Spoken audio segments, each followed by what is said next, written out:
There is a moment at the very end of The Lord of the Rings that almost everyone reads right past.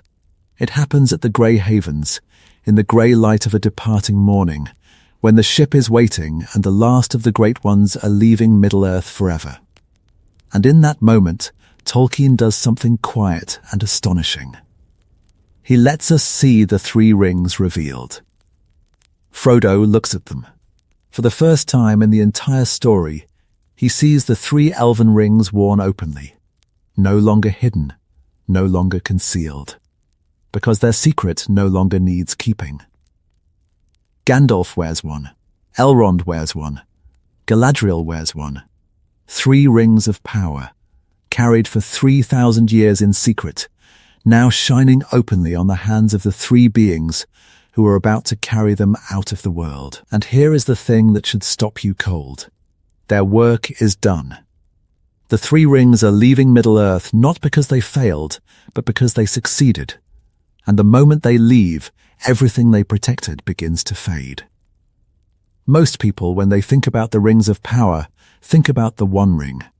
They think about Sauron and the fire of Mount Doom, and the terrible weight of the thing that Frodo carried. And they think about the 3 Elven Rings, if they think about them at all, as lesser versions of the same thing. Smaller, weaker, good guy rings. The rings the heroes got to keep. That is almost completely wrong. And tonight, I want to show you why. Because the 3 Elven Rings are not weaker versions of the One Ring. They are something fundamentally different. They were made for a completely different purpose, by a completely different hand, with a completely different understanding of what power even is. The One Ring was made to dominate. The 3 were made to preserve. And the difference between those 2 ideas, domination and preservation, is the difference between the entire philosophy of Sauron and the entire philosophy of the elves. The secret power of the 3 rings is not a power of force. It is not a weapon. You cannot conquer with them. You cannot dominate minds with them. You cannot raise armies or topple kingdoms or bend the will of others. The 3 rings do something stranger and, in a way, more heartbreaking than any of that. They stop time. They hold back decay. They preserve beauty against the slow, grinding, unstoppable erosion of the ages. And the tragedy, the deep, aching tragedy that runs underneath the entire history of the 3, is that to use them at all, the elves had to accept a terrible bargain. A bargain that meant that everything they built with the 3 would, in the end, be undone. Not by Sauron, by victory itself. Think about how strange that is. The good guys win, the Dark Lord falls, the world is saved, and in that very moment of triumph, the most beautiful magic the elves ever made goes dark. And everything it protected begins to die. That is the knot at the center of this story, and by the end of tonight, I want you to understand exactly why it had to be that way, and why the elves accepted it, and what it cost them to do so. Stay with me. Because this is a story about the most beautiful and most sorrowful magic in all of Middle-earth, and about why the people who wielded it knew, from the very beginning, that it was doomed. Part 1. What a ring of power actually is. Before we can understand what makes the 3 rings special, we have to understand what a ring of power actually is. And most people get this wrong, because the movies, wonderful as they are, flatten the whole thing down into a single idea. The ring makes you invisible. The ring corrupts you. The ring is evil. That is the One Ring. That is not what a ring of power is. A ring of power, in Tolkien's deeper conception, is a tool for a very specific and very elvish kind of magic. And to understand it, you have to understand what the elves actually wanted. Because the elves did not want power the way men want power. They did not want to rule. They did not want to conquer. They did not, for the most part, want to dominate anyone at all. What the elves wanted was to stop the world from changing. Think about what it means to be an elf. You are immortal. You do not die of old age. You do not sicken. As long as the world itself endures, you endure with it. But here is the cruelty hidden inside that gift. The world around you does not stop. It changes, it decays. The things you love grow old and fall apart and fade, while you remain, watching, remembering, unable to hold any of it still. The forest you planted in the first age is gone by the third. The friends you made among mortal men die in what feels to you like an afternoon. The kingdoms you helped raise crumble into ruin, and you walk through those ruins with the memory of when they were new, still fresh and bright in your mind. That is the elvish condition. To love a world that will not stop slipping away from you, to remember everything, and to keep nothing. And the rings of power, at least as the elves conceived them, were the answer to that grief.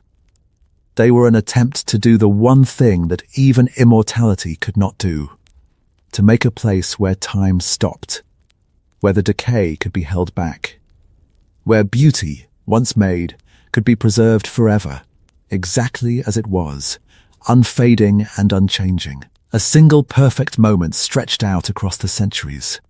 That is the secret at the heart of elvish ringcraft. It is not about force, it is about preservation.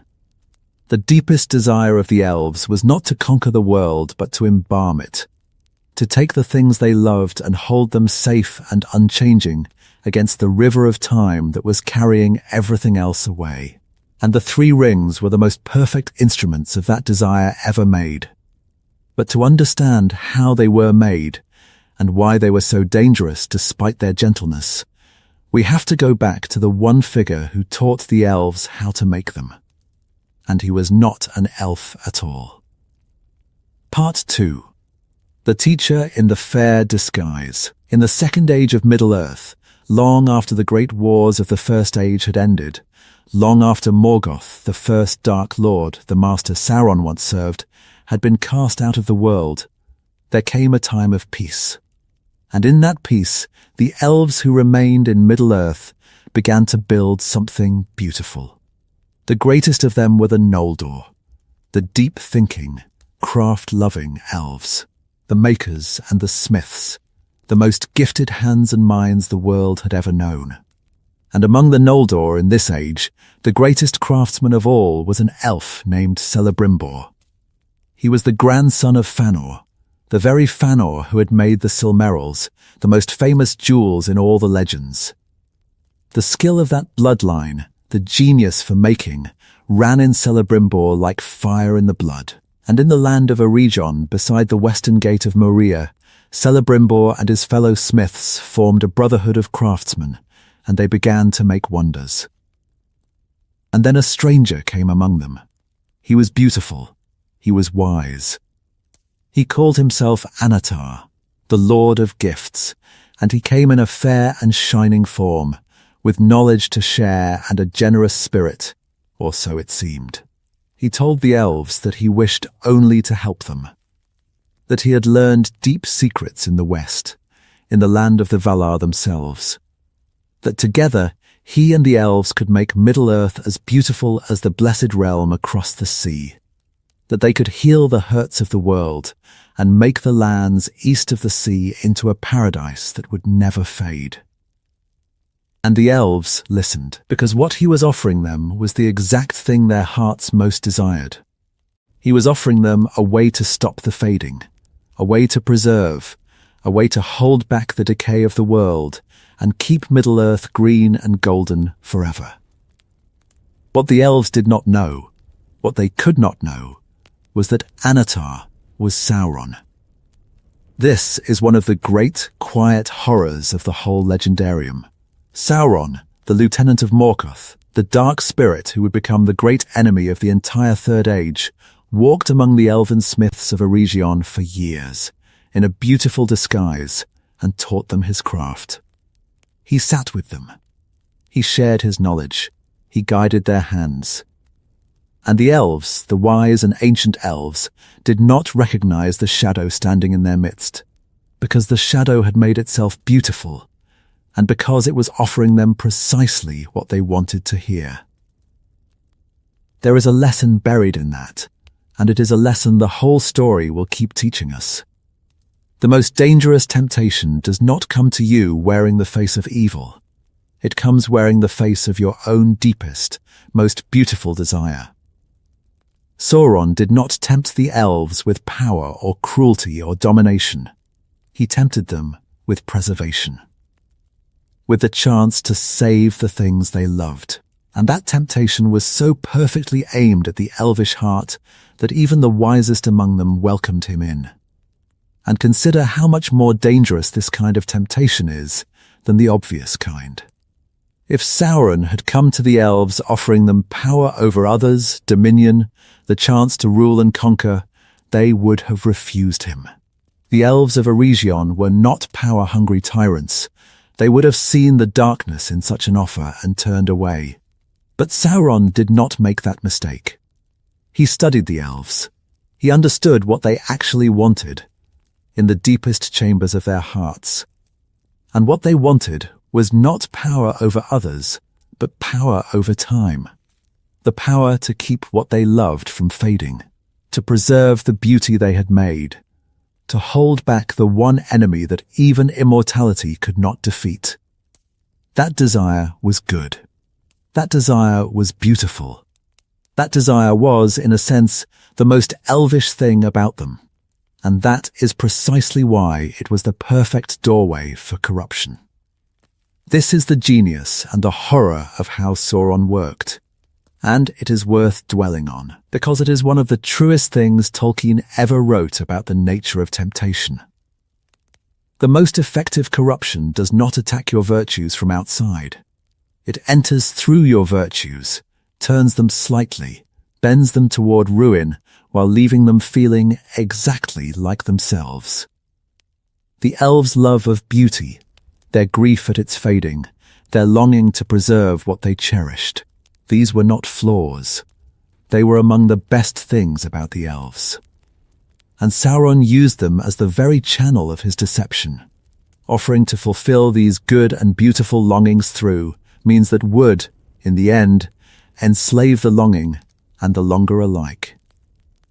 He did not corrupt the elves by making them worse. He corrupted them by offering to help them be more fully what they already were, and hiding, inside that offer, the chain that would bind them.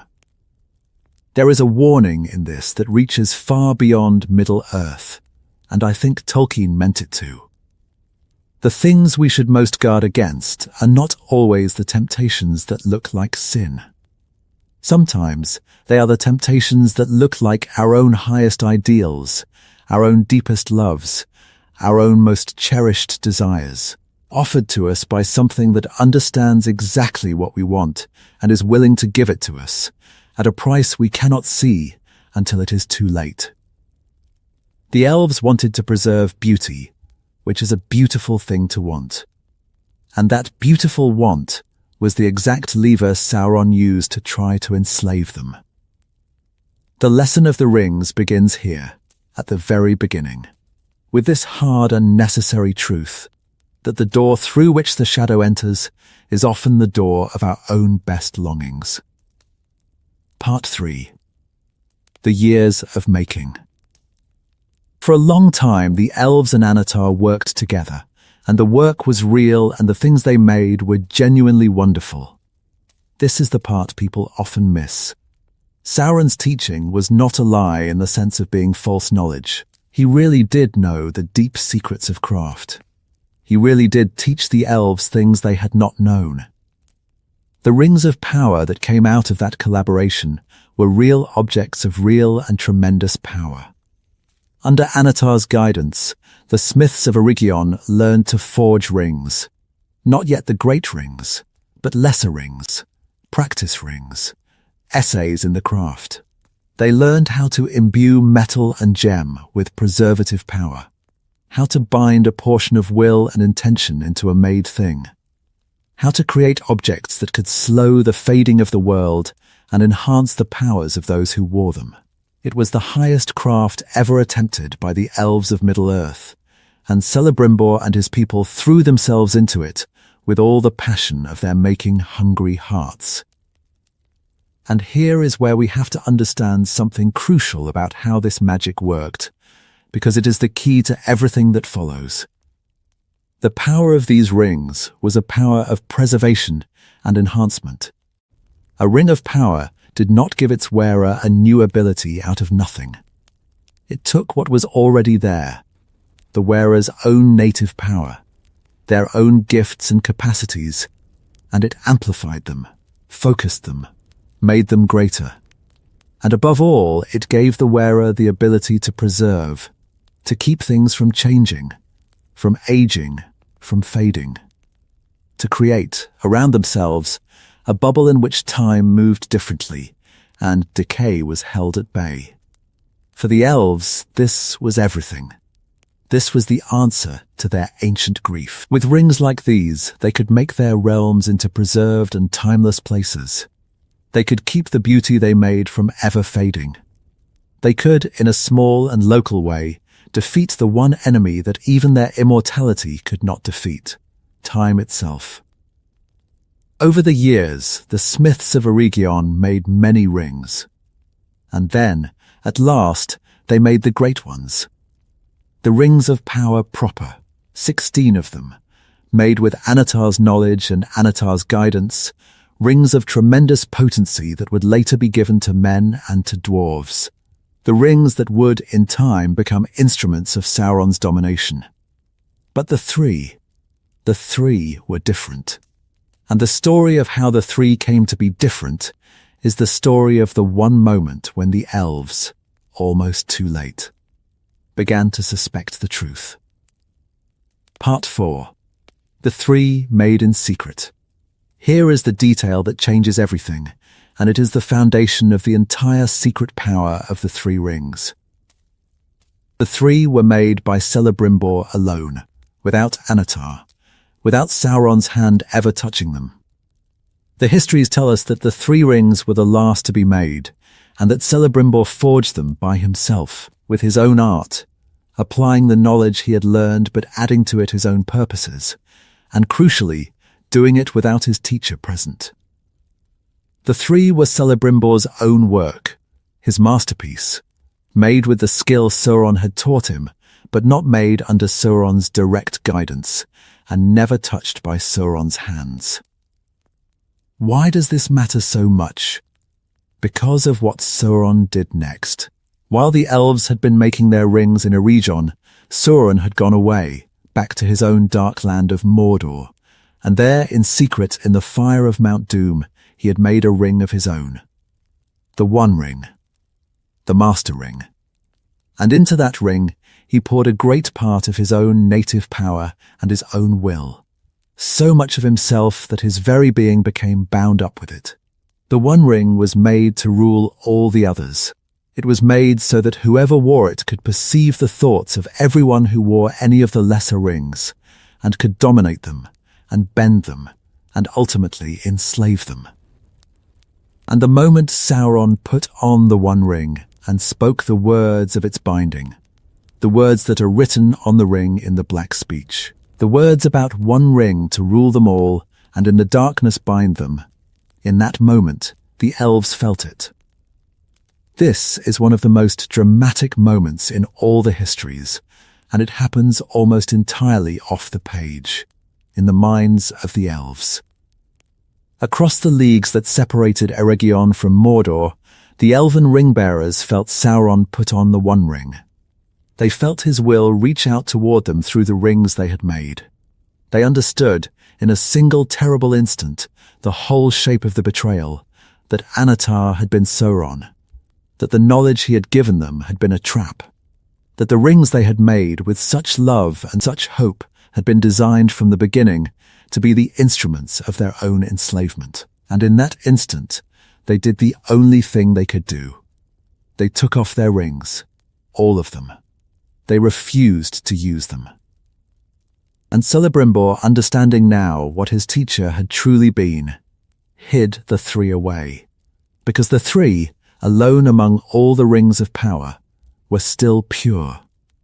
Still untouched by Sauron's hand, still uncorrupted by his direct craft. The three were the one part of the whole vast project that Sauron had not personally shaped, and so the three were the one part he could not as easily claim.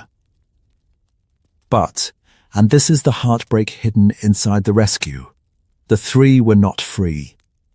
Because even though Sauron had never touched them, they had still been made with the knowledge he taught.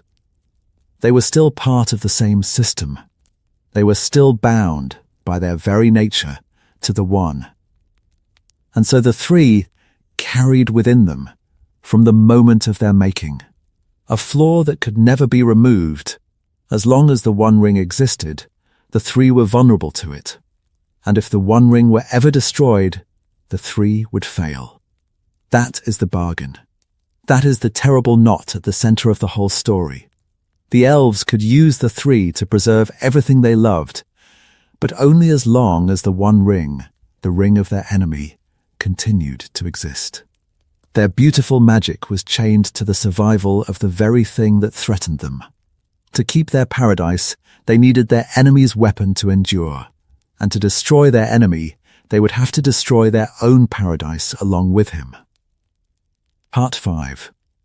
Narya, Nenya, Vilya, the three named. Let us name them now, these three rings, because each one is its own small marvel, and each one was given to a bearer who used it in a way that tells us something deep about who they were. The first is Narya, the ring of fire, set with a red stone like a living ember. Círdan, when he gave it to Gandalf, described its purpose: to rekindle hearts, to light the fire of courage and hope in those who had grown cold and weary and despairing. In a world slowly losing its will to resist the dark, Narya was the ring meant to keep the flame of resistance alive. Its power was inspiration, not force, not throwing fire like a weapon, but lighting fire in the soul, breathing life back into the smallest, most exhausted ember of hope in a faltering heart. The second is Nenya, the ring of water, also called the ring of adamant, made of mithril and set with a white stone of brilliant, icy clarity. Nenya was the ring of preservation in its purest form, the ring of protection and concealment and unfading beauty. Its power was to ward and to preserve, to make a place where the decay of the world simply could not enter, where time slowed almost to stillness and beauty was held perfect and unchanging. The third is Vilya, the ring of air, the mightiest of the three, made of gold and set with a great blue sapphire like a piece of the sky itself. Vilya was the ring of preservation on the grandest scale, the ring of authority over the very air and elements, the ring whose power could shelter and sustain an entire realm against the fading of the world. It was the chief of the three, the most powerful elven ring ever made, and whatever healing gifts flowed through Rivendell came from the marriage of Vilya's sustaining power with Elrond's own vast art, one amplifying the other across 3,000 years. Three rings: fire, water, air, inspiration, preservation, authority, each one a different facet of the same essential elvish magic. The magic of holding back the dark, of preserving the good, of keeping the light alive against the long defeat of the ages, and each one given, in time, to one of the three greatest keepers of the light in all of Middle-earth.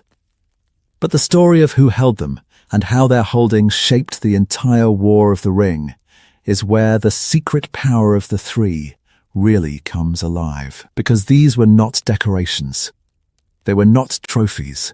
They were working instruments used constantly, quietly, behind the scenes, throughout the entire history of the Third Age. And almost no one in the story ever knew. Part 6. The rings go into hiding. After the betrayal, after the elves felt Sauron put on the One Ring and tore their own rings from their hands, there came war.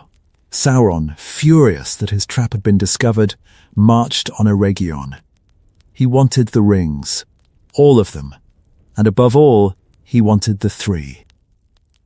The war was catastrophic for the elves. Eregion was destroyed. Celebrimbor, the great craftsman, the maker of the three, was captured and tortured by Sauron, who sought to learn from him where the rings had been hidden. And Celebrimbor, in the end, gave up the location of the 9 and even the 7. But he would not reveal the three. He died under torture rather than betray them.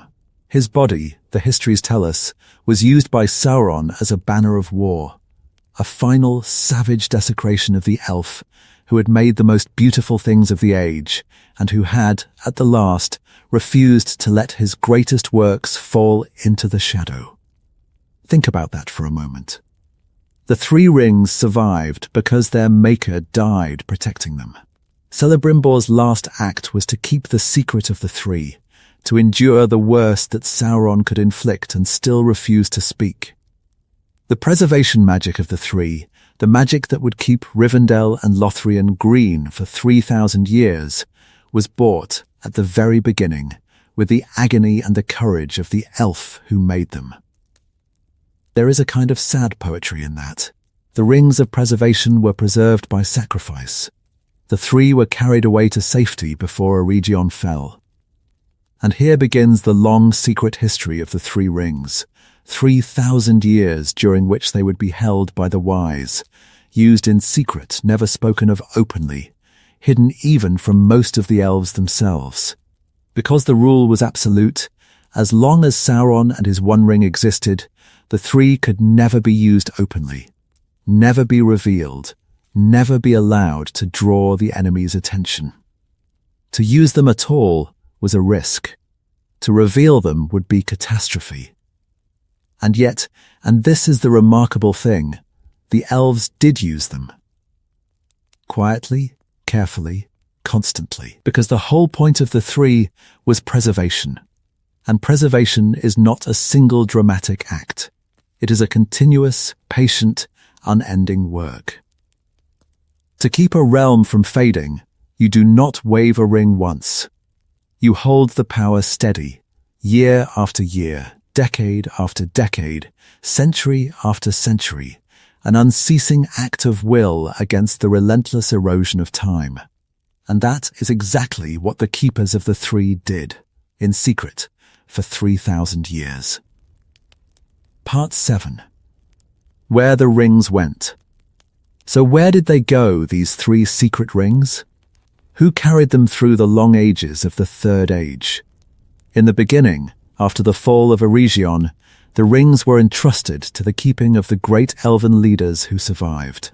Vilya and Narya were given at first to Gil-galad, the High King of the Noldor, the last great elven king of Middle-earth. Nenya was given to Galadriel, greatest of the Noldor still dwelling in Middle-earth, who would carry it for the rest of her long sojourn there. In time, Gil-galad gave Narya, the Ring of Fire, to Círdan the Shipwright, the ancient elf who kept the Grey Havens, and Círdan, as we will see, would later pass it on to one of the most important figures in the entire war. And Vilya, the mightiest of the three, Gil-galad gave to Elrond, who would carry it through the rest of the age in his hidden valley of Rivendell. So the three came to rest in 3 hands, Nenya with Galadriel, Vilya with Elrond, and Narya, eventually, with someone whose identity was one of the best-kept secrets in all of Middle-earth. And with those 3 rings, those 3 keepers built and sustained the 3 great refuges of light that would shelter the free peoples through the darkest years of the Third Age. Think about the 3 great sanctuaries of the Lord of the Rings. Rivendell, the last homely house. The Valley of Elrond, where the weary find rest and the hunted find safety, and the wise gather in council. Lothlórien, the Golden Wood, the timeless forest of Galadriel, where the very light seems older and purer, and the grief of the world cannot enter. These are not just nice places. These are not just pretty settings. These are the direct, physical, visible manifestations of the power of the Three Rings. Rivendell is Vilya made into a landscape. Lothlórien is Nenya made into a forest. They exist in the form we know them because of the secret rings that sustain them. And once you understand that, you start to see the entire geography of the Lord of the Rings differently. The safe places, the places of rest and beauty and healing that the Fellowship passes through, are islands of preserved time in a world that is otherwise sliding into shadow. They are the last gardens, and they are kept alive by three rings that must never be named, held by three keepers who can never reveal what they carry, sustained by a magic that everyone enjoys and almost no one understands. Part 8. The secret kept from everyone. Here is something that I think most people never fully appreciate about the Three Rings. The secrecy was nearly total. Even within the story, even among the wise, the existence and the bearers of the three were known only to a very few. Consider how the secret is treated in the actual text. When the Fellowship is in Lothlórien, and Frodo perceives that Galadriel wears a ring, that she is herself a ring-bearer, it is treated as a profound and almost dangerous revelation. Galadriel speaks of it carefully, warily. The fact that Frodo can see Nenya at all is connected to his own status as the bearer of the One. And the knowledge is dangerous precisely because the three depend, for their safety, on no one knowing. If Sauron learned for certain who held the three and where they were, he could bend all his terrible attention towards seizing them. And consider the deepest secret of all, the identity of the Keeper of Narnia. Because the bearer of the Ring of Fire for most of the Third Age was not an elf at all. It was Gandalf. Círdan the Shipwright, when Gandalf first arrived in Middle-earth, when the wizards came over the sea to aid the free peoples against the growing shadow, Círdan looked at this grey pilgrim and saw something in him. Saw, with the deep foresight of the eldest of the elves, who and what Gandalf truly was beneath his weathered, humble disguise. And Círdan gave him Narnia, the Ring of Fire, saying that Gandalf would need it for the great labours that lay ahead, that with it he might rekindle hearts in a world growing cold. This is one of the most beautiful and most secret arrangements in the entire legendarium. Gandalf, wandering, grey, seemingly just an old man with a staff and a fondness for hobbits and pipeweed, was in fact carrying one of the Three Elven Rings the entire time. Through all his journeys, all his labours, all his quiet work of kindling courage in the hearts of the free peoples, he bore the Ring of Fire. And almost no one knew. Not the hobbits. Not most of men. Not even most of the elves. It was a secret kept between Gandalf and Círdan and a tiny handful of the wise. And suddenly, when you know this, so much of Gandalf comes into focus. His entire role in the war, the kindler, the encourager, the one who arrives at the darkest moment and reignites hope in the despairing, that role is the very power of Narnia made manifest. Narnia was the ring of rekindling hearts, and Gandalf was the great rekindler of hearts in all of Middle-earth. The ring and the bearer were perfectly matched. The secret power he carried and the work he did in the world were one and the same thing. Part 8.5. Why Sauron wanted the rings made at all. Let us pause on a question that sits underneath this whole story, and that, once you ask it, opens up the full cunning of Sauron's design. Why did Sauron want the Rings of Power to exist in the first place? Why go to all the trouble of the fair disguise, the years of teaching, the patient collaboration with the elven smiths?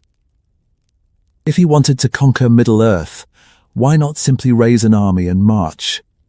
Why rings at all? The answer reveals the depth of Sauron's understanding of power and it is genuinely chilling. Sauron understood that the most complete form of domination is not the domination of bodies, but the domination of wills, and that the surest way to enslave a free people is not to attack them from outside, but to give them something they desire so deeply that they bind themselves to you in the act of accepting it.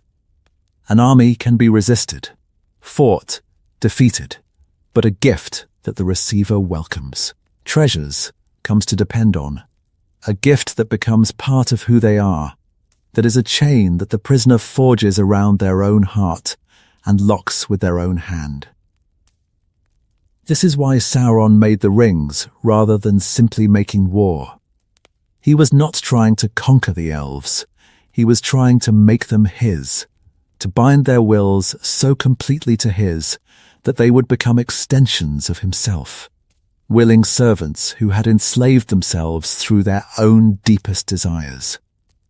The rings of power were the instruments of that binding. Through them, and through the one ring that mastered them, Sauron intended to reach into the very hearts of the ring-bearers and make their wills his own.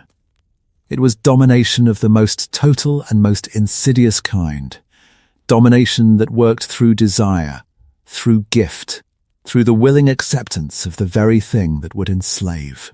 And this is what makes the Three's escape from that design so significant. The Three were part of the system, made with the same knowledge intended in Sauron's grand plan to fall under the same domination as all the rest. But they slipped the net.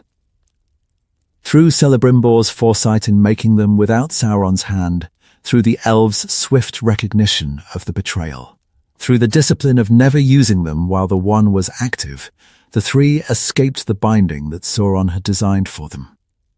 They were the gift that did not become a chain, the rings that fulfilled the elves' desire without enslaving them to the giver. And in escaping Sauron's design, they became something he never intended any ring of power to be, an instrument of genuine good. Free of his control, turned to the very purposes of preservation and healing, and hope that he had only pretended to serve when he first came among the elves, wearing the fair face of Anatar, the Lord of Gifts. The whole tragedy and triumph of the Three is contained in that escape, the rings made within the enemy's design that broke free of it, and spent 3,000 years doing exactly the good that the enemy had only ever feigned. Part 9. Vilya and the Valley That Could Not Be Found. Let us go to Rivendell.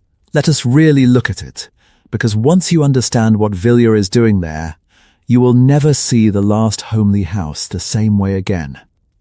Let me give you the moment exactly, before we go deeper. Once you understand what Vilya is doing there, every visit to Rivendell in the whole story takes on a new and secret weight. Rivendell is Elrond's refuge, hidden in a deep valley in the foothills of the Misty Mountains. And it has a quality that the story returns to again and again.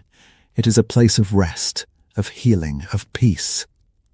The hunted come there and are safe. The wounded come there and are healed. The weary come there and find that their burdens, for a little while, grow lighter. Frodo, carried to Rivendell with a Morgul blade splinter working toward his heart, is healed there by Elrond's art when no other healing in the world could have saved him. Bilbo lives there in his old age, comfortable and content, writing his book in a house where time seems to move gently and kindly. The very air of Rivendell is restorative. That is Vilya. That is the Ring of Air, the mightiest of the Three, the ring of preservation and authority over the elements, working quietly and ceaselessly through its bearer, Elrond. The peace of Rivendell is not an accident of geography. It is not just because the valley is pretty and remote.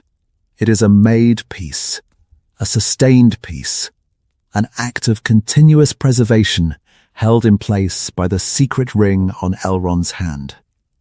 And notice how the protection works. Rivendell is hidden, genuinely difficult to find, shielded from the eyes of the enemy.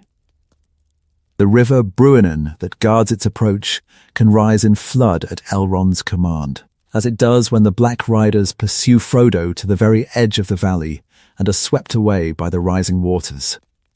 That is the power of Vilya, the ring with authority over air and water and the elements, defending the realm it sustains. Elrond's command over the river, the hiddenness of the valley, the healing in its air, the sense of peace and timelessness that everyone feels there. All of it flows from the same source. The ring makes Rivendell what it is. But here is the deeper thing, the thing that gives it weight. Elrond knows what it costs. Elrond knows that the peace he sustains is borrowed against a debt that will someday come due. He has lived through the entire history of the three. He stood beside Gil-galad. He saw Eregion fall. He knows that the ring he carries, the ring that keeps his valley green and his people safe and his home a refuge for all the free peoples, he knows that it is bound to the One, and that if the One is ever destroyed, all of it ends. Rivendell fades. The healing fails. The long, lovely, preserved afternoon of the last homely house finally comes to its evening. And Elrond, knowing this, still throws the full weight of his house behind the quest to destroy the One Ring. That is the quiet heroism that runs underneath the Council of Elrond. The elf who has the most to lose from the ring's destruction, whose entire realm, whose 3,000-year labor of preservation depends on the One Ring continuing to exist, is the very elf who hosts the council that decides the One must be unmade. He is voting for the end of his own world. He knows it. And he does it anyway, because he understands that a paradise sustained by the survival of Sauron's weapon is a paradise that was always living on borrowed time. Part 10. Nenya and the Timeless Wood. And now Lothlórien. The Golden Wood, perhaps the single most enchanted place in all of Middle-earth, and the most perfect expression of what the Three Rings were truly made to do. When the Fellowship enters Lothlórien, they feel it immediately. They have stepped out of the world they know and into something older, purer, stranger. Sam says it best. In his plain hobbit way, he feels like he is inside a song, or inside a dream that someone else is dreaming. The grief and the wear of the outside world fall away. The trees are the great Malorn trees, golden-leaved, that grow nowhere else in Middle-earth. The light seems different, clearer, more golden, as if it were the light of an earlier and less faded age. And time itself seems to move differently. The Fellowship cannot tell afterward how long they stayed. Days? Weeks? It felt like a single timeless moment, and also like a very long time, and the two feelings do not contradict each other inside the wood. This is Nenya. This is the ring of adamant, the ring of water, the ring of preservation in its purest and most powerful form, wielded by Galadriel, who is perhaps the greatest of all the elves remaining in Middle-earth. Lothlórien is what happens when you take the deepest desire of the elvish heart, to stop time, to preserve beauty, to hold back the fading, and you achieve it fully across an entire realm for thousands of years. Galadriel herself explains it. In her grave and lovely way, when she speaks to Frodo, she tells him that with Nenya she preserves Lothlórien, that the wood is sustained by her ring, that she has used its power to ward off the decay of time and keep the golden wood unstained and unfading. She has made in Lothlórien a living memory of the ancient days, a piece of the world as it was before it faded, kept alive by the unceasing power of her ring. When you walk in Lothlórien, you are walking in the elder days. You are seeing, with your own eyes, what the world looked like before the long defeat began to grind it down.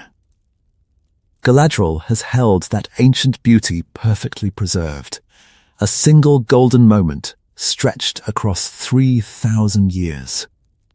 And here, too, is the knowledge of the cost. Galadriel knows, better perhaps than anyone, what the destruction of the One Ring will mean. She says it outright to Frodo. If he succeeds, if the One is destroyed, then the power of the three will end, and Lothlórien will fade, and the golden wood will wither. And she herself must at last leave Middle-earth and pass over the sea into the west. Her wood, her work, her preserved and perfect paradise, all of it will be lost. Not conquered. Not destroyed by the enemy. Simply ended, faded, allowed at last to slip into the past where everything else has already gone. This is the moment in Lothlórien when the secret tragedy of the Three Rings becomes almost unbearable. Because Galadriel is offered, in that very chapter, a way out. Frodo, in his innocence and his gratitude, offers her the One Ring, offers to simply give it to her. And for a moment, a long, terrible, magnificent moment, we see what it would mean for her to take it. Part 11. The Temptation of Galadriel. This is one of the greatest scenes Tolkien ever wrote, and it lives at the exact center of everything we are talking about, so let us slow down and really feel it. Frodo offers Galadriel the ring, and Galadriel does not immediately refuse.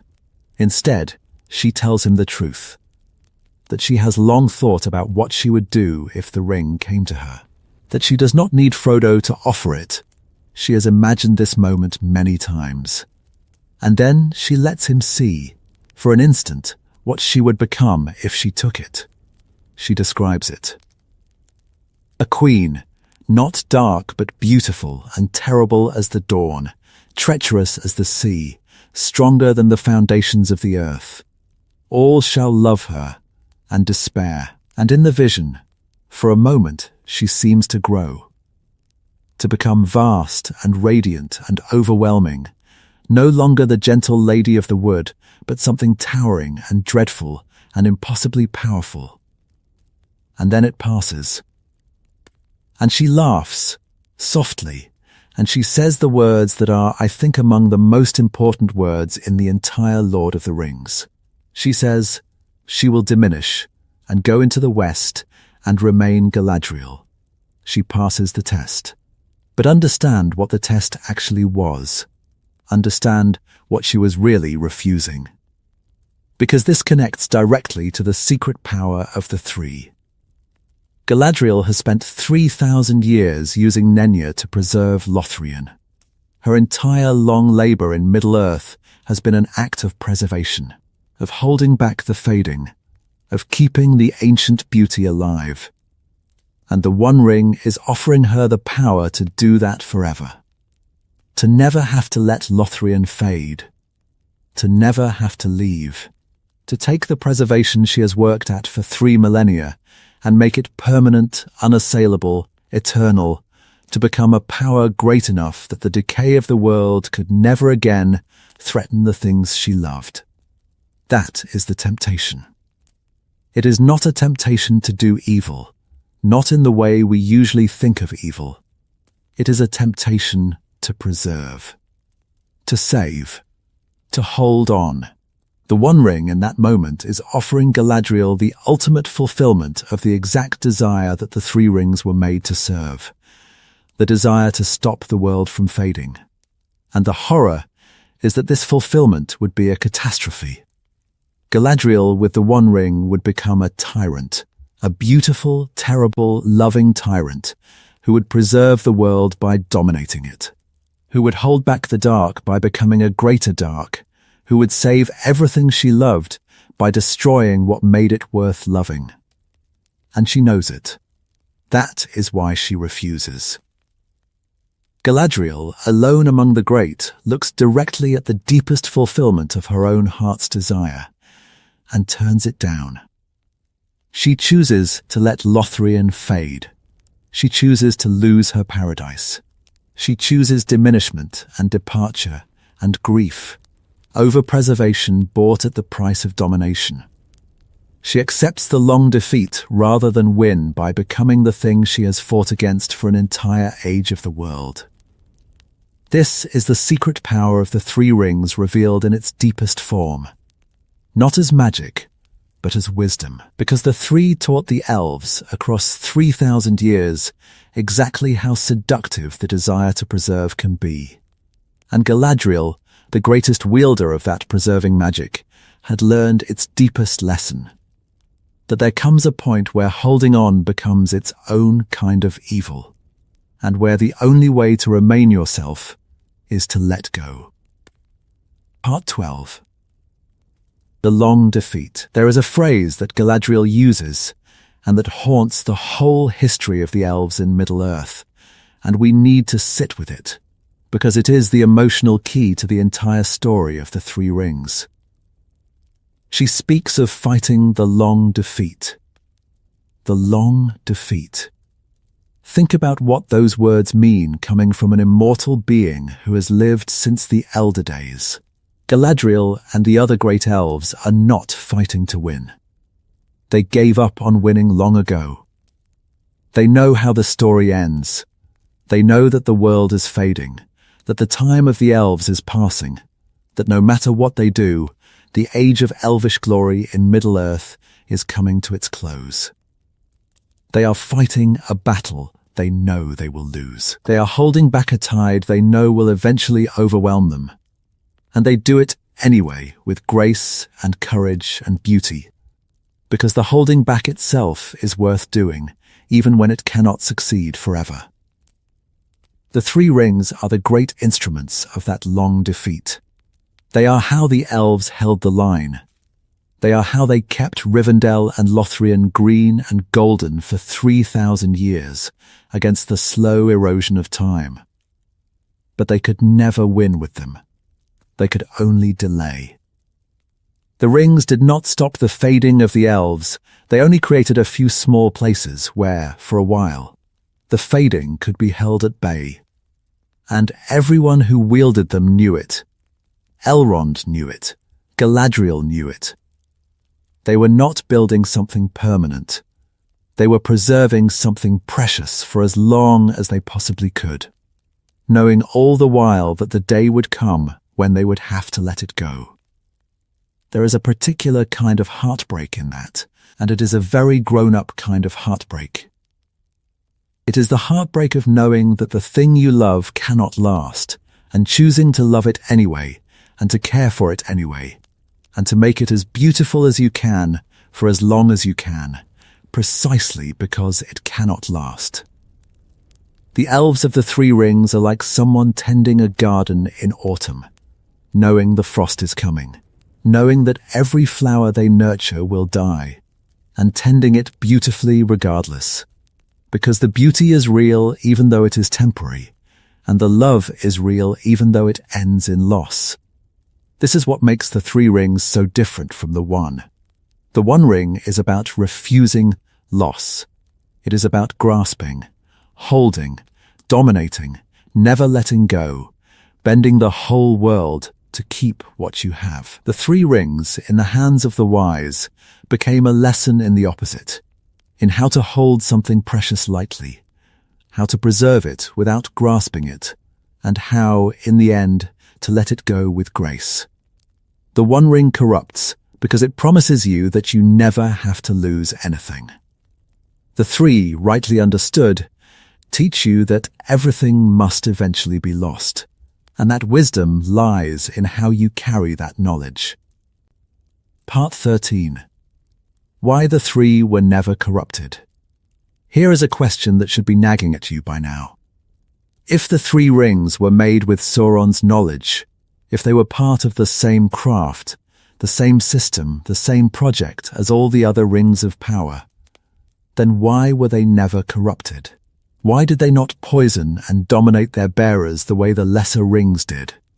The 9 rings turned the kings of men into the Nazgul, the Ringwraiths, the most terrible slaves of Sauron. The 7 brought ruin and dragonfire and madness for gold upon the dwarves. Why were the 3 different? The answer is layered, and each layer tells us something. The first layer is the simplest. Sauron never touched them. The three were made by Celebrimbor alone, without Sauron's hand. The other rings of power were made with Sauron's direct participation, and so he had woven into them, from the start, the threads by which he could control them. The three lacked those threads. They were made with his knowledge, yes, but not with his fingers in the metal, and so they were free of the specific corruption he built into the others. The second layer is deeper, and it has to do with what the three were for. The lesser rings, in the hands of men and dwarves, amplified desires that could be corrupted. They offered power, wealth, dominion, the prolonging of life, the grasping of things. And those desires were exactly the handholds by which Sauron, through the One Ring, could seize the wearer's soul. But the three were made for preservation, for healing, for kindling hope, for warding and protecting and sustaining beauty. These are not desires that lead naturally to domination. They are, in their pure form, selfless desires. The desire to keep something safe, to heal what is hurt, to give others courage. And so the three, used for their true purpose, did not open the same doors in their bearers' hearts that the lesser rings opened. But the third layer is the most important, and it is the one most people miss. The three were never corrupted because their bearers never used them while the One Ring was on Sauron's hand. This was the whole discipline of the three. The elves understood that the moment Sauron wore the One, he could perceive and dominate anyone using one of the other rings. So the three were set aside, hidden, unused, every time Sauron rose to power and reclaimed the One. The three were only used during the long stretches when the One Ring was lost, when it had been cut from Sauron's hand and was drifting through history, lost in a river, hidden in a cave, buried in the dark. During those times, with the One out of Sauron's reach, the three were safe to use, because there was no master ring active to dominate them. This is a staggering piece of hidden history when you really grasp it. The Green and Golden Age of Rivendell and Lothlórien, the entire period during which the three did their great work of preservation, was possible only because the One Ring was lost. Even after Sauron's first defeat at the end of the Second Age, the elves did not immediately wield the three openly again. They were careful, watching, aware that Sauron was diminished but not destroyed, and that the One Ring was still somewhere in the world. Only as the centuries passed without sign of the ring did the three begin to work more freely, building the long-preserved beauty of the Third Age in the gap, in the long centuries when Sauron did not have his ring. The whole flowering of the three's power was a flower that grew in the shadow of the One Ring's absence, and the moment the One Ring resurfaced and began making its way back towards Sauron, the events of the Lord of the Rings itself, the keepers of the three knew that their borrowed time was running out, one way or another. Part 14. The Trap Inside the Gift. Let us name the trap clearly, because it is the engine of the entire tragedy, and it is one of the most elegant and cruel pieces of design in all of Tolkien's world. Sauron's plan with the Rings of Power was diabolically clever. He did not simply make weapons. He made gifts so perfectly suited to the desires of those who received them that they would be welcomed, treasured, used, and then, through the One Ring, he made himself the master of all those gifts. The trap was that the very act of using the rings, of enjoying their benefits, of coming to depend on them, was the act that delivered the user into Sauron's power. The more you used your ring, the more it became part of you, and the more it became part of you, the more completely the One Ring could dominate you through it. For the elves, this trap was aimed with terrible precision. Because the elves' deepest desire, to preserve, to hold back the fading, was a desire that required constant, continuous use of the rings. You cannot preserve a realm with a single use of a ring. Preservation is unending work. To keep Lothlórien timeless, Galadriel had to wield Nenya continuously for 3,000 years. To keep Rivendell a refuge, Elrond had to sustain Vilya's power without cease. The very nature of what the three were for required exactly the kind of deep, continuous, dependent use that the One Ring was designed to exploit. So the elves were caught in a bind with no clean escape. If they used the three while Sauron held the one, they would be enslaved. If they did not use the three, then everything the three were for, all the preservation, all the beauty, all the refuges of light, would be lost, and the elves would have no defense against the fading they so desperately feared. Either they surrendered their souls to Sauron, or they surrendered their paradise to time. There was no third option that let them keep both their freedom and their preserved beauty, while Sauron held the one. The only thing that made the three usable at all was the One Ring's loss, and even that was not a true escape. Because as long as the one existed somewhere in the world, even lost, even hidden, the three remained bound to it. The elves were always living on borrowed time, always one event away from disaster. If Sauron recovered the one, the three would have to go dark or be enslaved. And if the one were destroyed, the three would fail and their works would fade. The elves' beautiful magic was a candle that could only burn while a specific terrible thing remained true, and any change in that truth in either direction would snuff it out. That is the trap inside the gift. The three rings gave the elves the power to fulfill their deepest desire, and in doing so, chained that fulfillment forever to the existence of the One Ring, so that the elves could never be fully free, and could never be fully safe, and could never keep their paradise without also, in some terrible sense, depending on their enemy. It is one of the most perfectly constructed tragedies in fantasy, and it runs silently underneath the entire surface story of the War of the Ring. Part 15. The Council's Hidden Stakes. Now let us return to the Council of Elrond with new eyes, because once you understand the secret power of the three, the Council becomes a far heavier and more poignant scene than it first appears. At the Council of Elrond, the wise gather to decide what must be done with the One Ring, and the decision they reach is that it must be destroyed, carried into Mordor, to the fire of Mount Doom where it was made and unmade. This is the right decision. It is the only decision that can truly end Sauron's threat. But sitting in that council are the bearers of two of the three rings, Elrond himself who carries Vilya, and Gandalf who carries Narya, and a third, Galadriel, is connected to the whole question through Nenya, and every one of them knows what the destruction of the One Ring will cost them. When the council decides that the one must be destroyed, the ring-bearers in that room are voting to end their own power. They are choosing to unmake the foundation of everything they have built. Elrond is agreeing to the eventual fading of Rivendell. Gandalf is accepting the end of Narya's power. And though Galadriel is not present, the same choice is being made on her behalf, and with her full understanding, the choice that will mean the fading of Lothlórien and her own departure from the world. They never make a speech about this. That is what is so moving about it.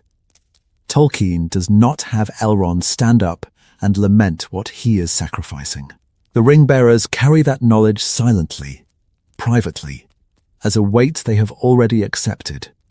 They have made their peace with it. They understood, long before the council, that this day might come. That the only true victory over Sauron would require the destruction of the One Ring, and that the destruction of the One Ring would mean the end of the three and everything the three sustained. So they go into the council already resolved, already willing to pay the price, already prepared to lose their own world in order to save the larger world. This is heroism of a very particular and very quiet kind. It is not the heroism of the warrior who risks his life in battle. It is the heroism of the gardener who agrees to let the garden die so that the wider land can be saved. It is the heroism of letting go, of choosing the greater good over the beloved thing, of accepting loss, not because you are forced to, but because you understand that it is right. The keepers of the three had the most to lose from the quest's success, and they backed the quest with everything they had. That is the secret moral weight underneath the Council of Elrond, and almost no one in the room ever says it aloud, because they all already know. Part 16.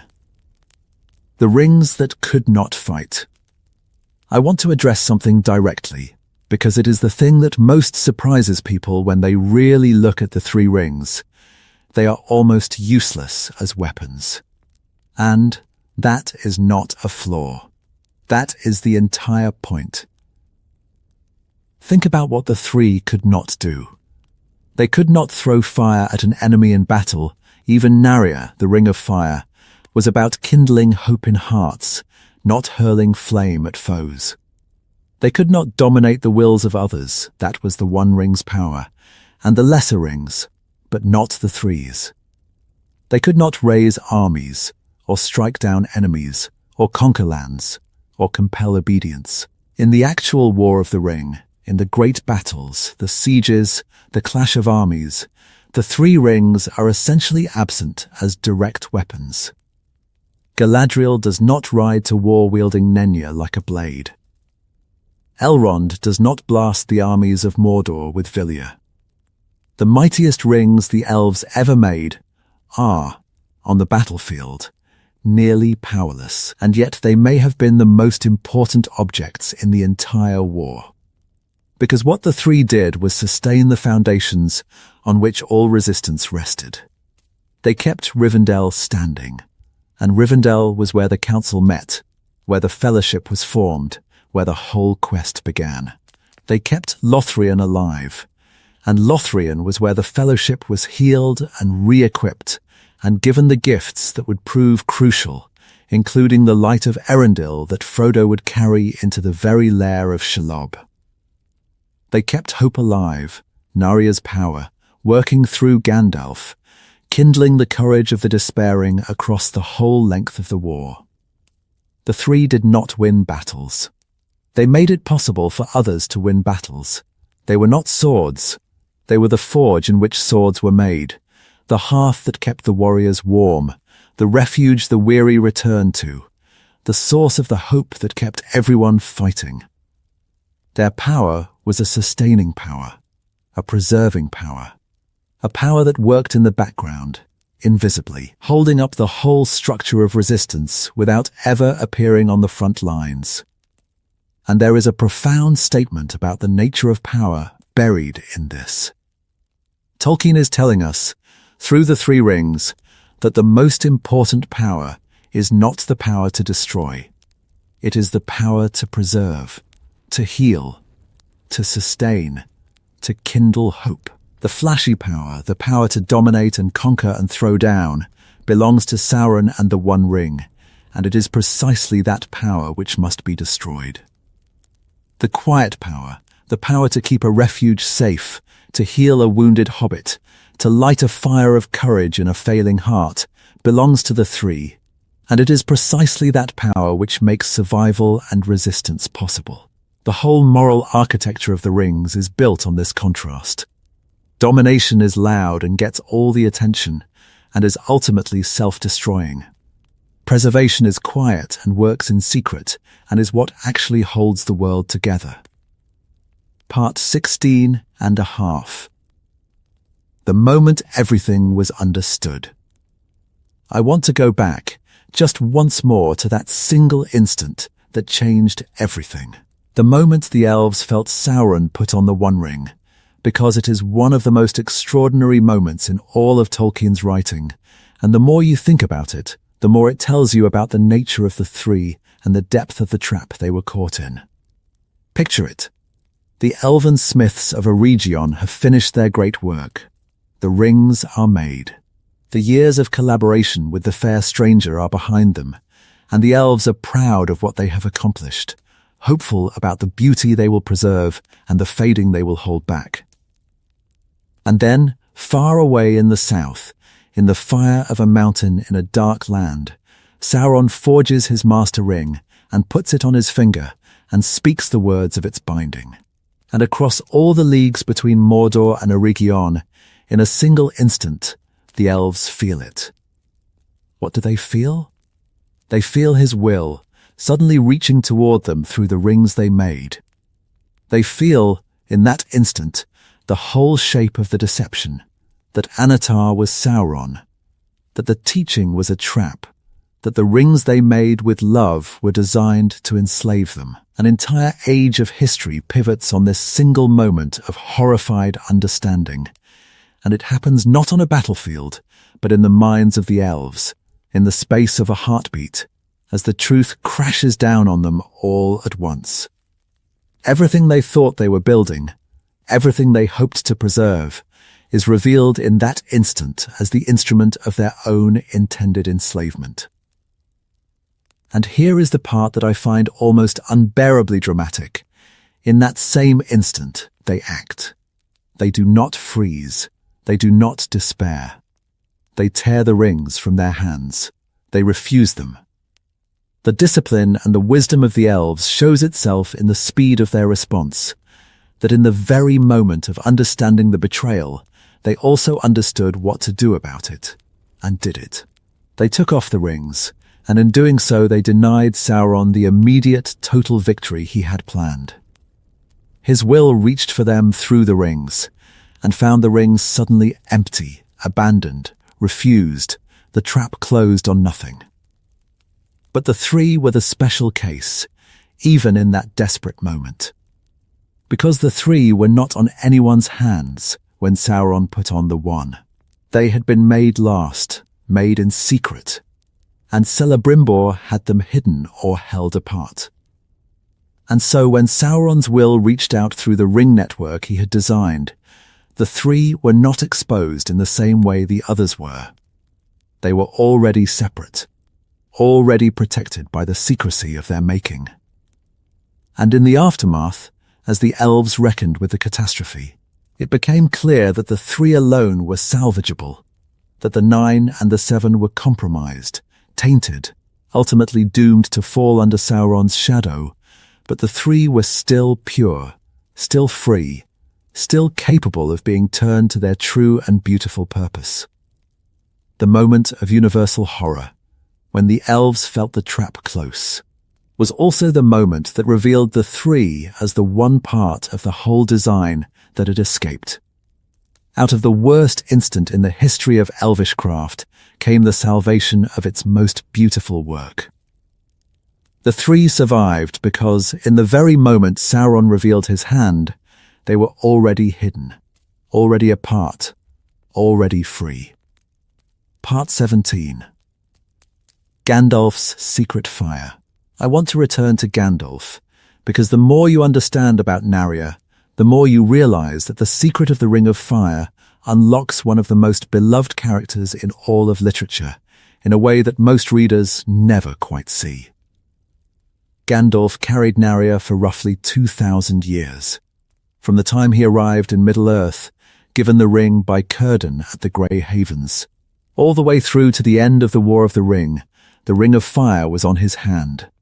And Narya's power, remember, was the kindling of hearts, the rekindling of courage and hope in those grown cold and weary, the lighting of the inner fire that keeps people resisting the dark when all reason says to give up. Now think about everything Gandalf does across the entire story. What is his actual role? He is not primarily a warrior. Yes, he fights, he faces the Balrog, he rides to war, but that is not the heart of what he does. The heart of what Gandalf does is kindle hope. He arrives at the lowest moments, when the free peoples are on the edge of despair, and he reignites their will to fight. He does it at Helm's Deep, arriving with the dawn and the riders of Rohan when all seemed lost. He does it at Minas Tirith, holding the city's courage together during the siege when the Witch King's terror is breaking the defenders' hearts. He does it for individuals, over and over, for Thodin, lifting him out of the despair Wormtongue had sunk him into, for Frodo, for the hobbits, for Faramir, for everyone who falters. Gandalf's gift, his essential function in the war, is to keep hope alive in a world that keeps trying to surrender to the dark. That is Narya. That is the Ring of Fire, working through its bearer. The secret power Gandalf carried and the work he did in the world were the same thing. He was the rekindler of hearts, carrying the ring of rekindling hearts. And the two were so perfectly matched that you cannot tell where the wizard ends and the ring's power begins. And there is something deeply moving in the fact that this was a secret. Gandalf never announced it. He never said, "I carry one of the 3 Elven Rings. That is why hope follows me." He just did the work. He wandered Middle-earth as a humble grey pilgrim, carrying one of the greatest treasures of the elves, and he used its power not for himself, not for glory, but quietly, in service, to keep the light of resistance burning in the hearts of people who would never know what he carried, or what he truly was. The Ring of Fire was hidden under a grey cloak and a pointed hat, and its power was spent not in grand displays, but in the patient, unglamorous, endless work of helping ordinary people find the courage to go on. When you read The Lord of the Rings again, watch Gandalf with this in mind. Watch how, again and again, he arrives at the moment of deepest despair and changes it, not always with magic, often just with words, with presence, with the sheer force of his refusal to give up. That is Narya. That is the secret fire he carried. And it is, I think, the most beautifully used of all the rings of power, because it was the one whose power was spent entirely in lifting others up. Part 18. The Elves Who Knew They Were Ending. There is an emotional truth running underneath the entire history of the 3 Rings that I want to draw all the way out, because it is the thing that gives the 3 their particular sorrow, and it is something the story understands deeply, even though it rarely says it directly. The elves of the Third Age knew that they were ending, not dying. They were immortal, but ending, in the sense that their time in Middle-earth was drawing to its close. The age of the elves was over. The age of men was beginning. And the great elves, the wise ones, the ring-bearers, understood this with perfect clarity. They knew that whatever happened in the War of the Ring, win or lose, the elves would not remain. If Sauron won, they would be destroyed or enslaved. If Sauron lost, the 3 would fail, and the elves would fade and depart. There was no version of the future in which the elves of Middle-earth continued as they were. Their story was ending, and they knew it, and the 3 rings, in this light, become something almost unbearably poignant. They are the instruments by which the elves held on to their world for just a little longer. They are the magic of a people who know they are passing, used to preserve, for one last age, the beauty they had made before they had to let it all go. Rivendell and Lothlórien are not just refuges. They are memorials in advance. They are the last gardens of a people who are leaving, kept perfect and beautiful for one final stretch of time, before the gardeners depart forever and the gardens fade. When the Fellowship walks through Lothlórien, they are walking through the twilight of the elves. The golden light, the timeless peace, the unfading beauty. All of it is the last flowering of a people at the very end of their long story. Galadriel says it herself with that deep elvish sorrow, whether the quest succeeds or fails, the elves are diminished. Lothlórien will fade. The golden wood will become a memory. And she will go into the west, and what she made will pass out of the world, remembered only in song. This is why the 3 rings feel so different from any other magic in fantasy. They are not the rising power of heroes on their way up. They are the carefully husbanded last light of a people on their way out. There is an autumn in them, a sense of endings, of beauty made more precious by the knowledge that it cannot last. The elves used the most powerful preserving magic ever made, not to build an empire or to conquer the future, but simply to hold their fading world together for one last age, and to make it as beautiful as they could before they had to say goodbye to all of it forever. That is the emotional secret at the heart of the Three Rings. They are the magic of graceful endings. They are how a dying people chose to spend their last strength, not on grasping, not on domination, not on clinging desperately to power, but on preserving beauty, healing the hurt, and keeping hope alive, right up until the moment they had to let go. Part 19. What Frodo Saw. Let us go back to where we began, to the Grey Havens, to the moment when the secret of the Three Rings is finally, quietly revealed. Because now we can understand what it actually means.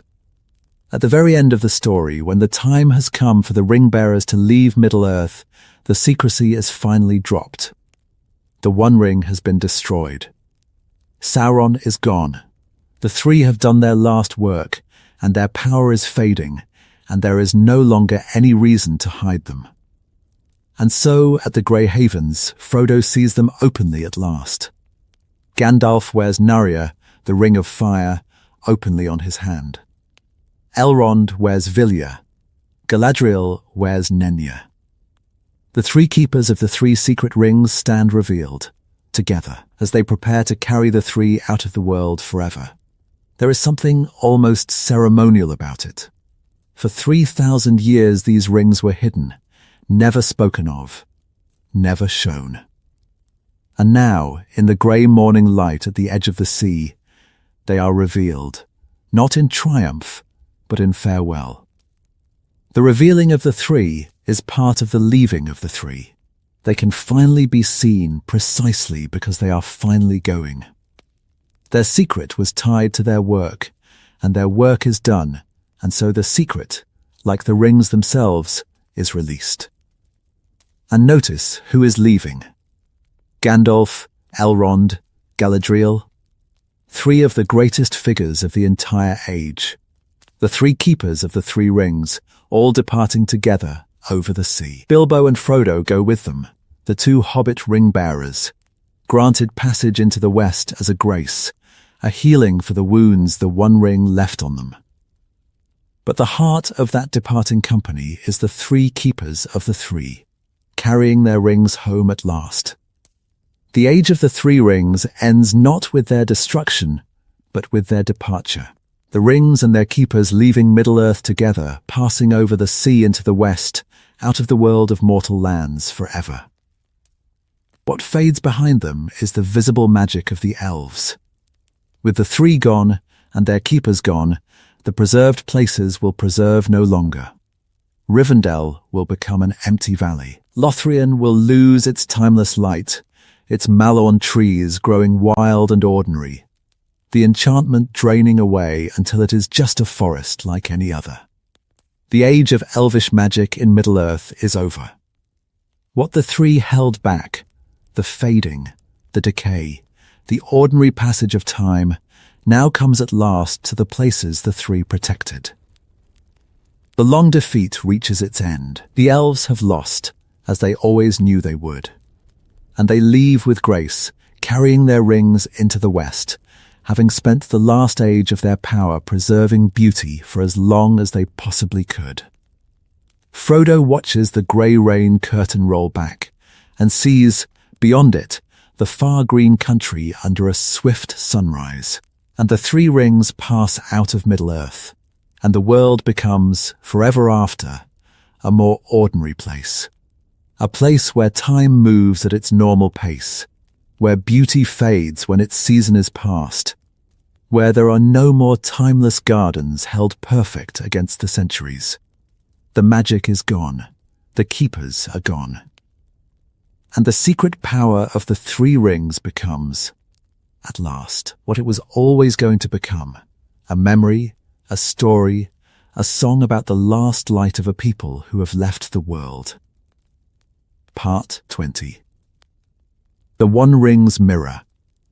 I want to hold the three up against the one now, side by side, because the contrast between them is the whole moral heart of Tolkien's vision, and seeing them together reveals things you cannot see looking at either alone. The One Ring and the Three Rings come from the same craft. They are made by the same knowledge, the knowledge Sauron taught. In a sense, they are siblings, born from the same source. But they are opposites in every way that matters, and the differences map out two completely opposed understandings of what power is for. The One Ring is about domination. Its power is the power to control others, to bend wills, to rule. The three are about preservation. Their power is the power to protect, to heal, to keep, to sustain. The One Ring takes. It draws power from others, dominates them, consumes them, makes everything serve the will of its master. The three give. They pour out their power to sustain and protect and heal others, asking nothing in return. The One Ring isolates. It makes its bearer more alone, more paranoid, more turned inward toward the obsessive guarding of his own power. The three connect. They create refuges where people gather, where the weary find rest and the lost find welcome, and community is sustained. And here is the deepest difference. The One Ring refuses loss. That is its essential promise and its essential lie. It tells its bearer that they never have to let go of anything, that they can hold their power forever, that they can dominate the world and keep it under their control eternally, that nothing precious ever has to slip away. It is the magic of grasping, of clutching, of the desperate refusal to accept that all things pass. And that refusal is exactly what makes it evil. Sauron's whole being is bound up in his refusal to let go, of power, of control, of his grip on the world. The three, rightly used, teach the opposite. They are the magic of holding precious things gently, of preserving beauty without grasping at it, and, in the end, of letting go with grace. The keepers of the three knew that everything they preserved would eventually be lost. They held it anyway, beautifully, for as long as they could, and then they released it. Galadriel's whole arc is the lesson of the three. She has the power to preserve, she uses it with love, she is tempted to make it permanent through domination, and she refuses, choosing instead to let her paradise fade and to depart with grace. The three teach acceptance. The one demands refusal. And in the contrast between those two, between the gentle acceptance of loss and the desperate refusal of it, lives the entire moral universe of the Lord of the Rings. That is why the three had to fade when the one was destroyed, and why that fading is not a tragedy in the way it first appears. The elves could not keep their preserving magic, because to keep it they would have needed the One Ring to survive, and the survival of the One Ring would have meant the triumph of domination over all the world. So the three fade, and the elves depart, and the gardens grow wild. And this is the price of the victory of acceptance over grasping, of letting go over holding on, of love that releases over power that clutches. The elves paid that price willingly. They let their world fade so that the wider world could be free. And in doing so, they proved that they had learned the deepest lesson their own rings had to teach. Part 21. The power nobody feared. There is an irony at the center of the three rings that I find endlessly fascinating, and it is this. The three were, in raw terms, immensely powerful, and yet they were the rings nobody needed to fear. And the reason for that tells us something true about the nature of good and evil in Tolkien's world. Sauron feared the three. He wanted them desperately. He made war on Eregion partly to seize them, and he searched for them throughout the age. But he feared them not because they could be used against him as weapons. He feared them because they were free of him. They were the one part of his great ring project that he did not control. The one place where his design had failed. The standing proof that his domination was not total.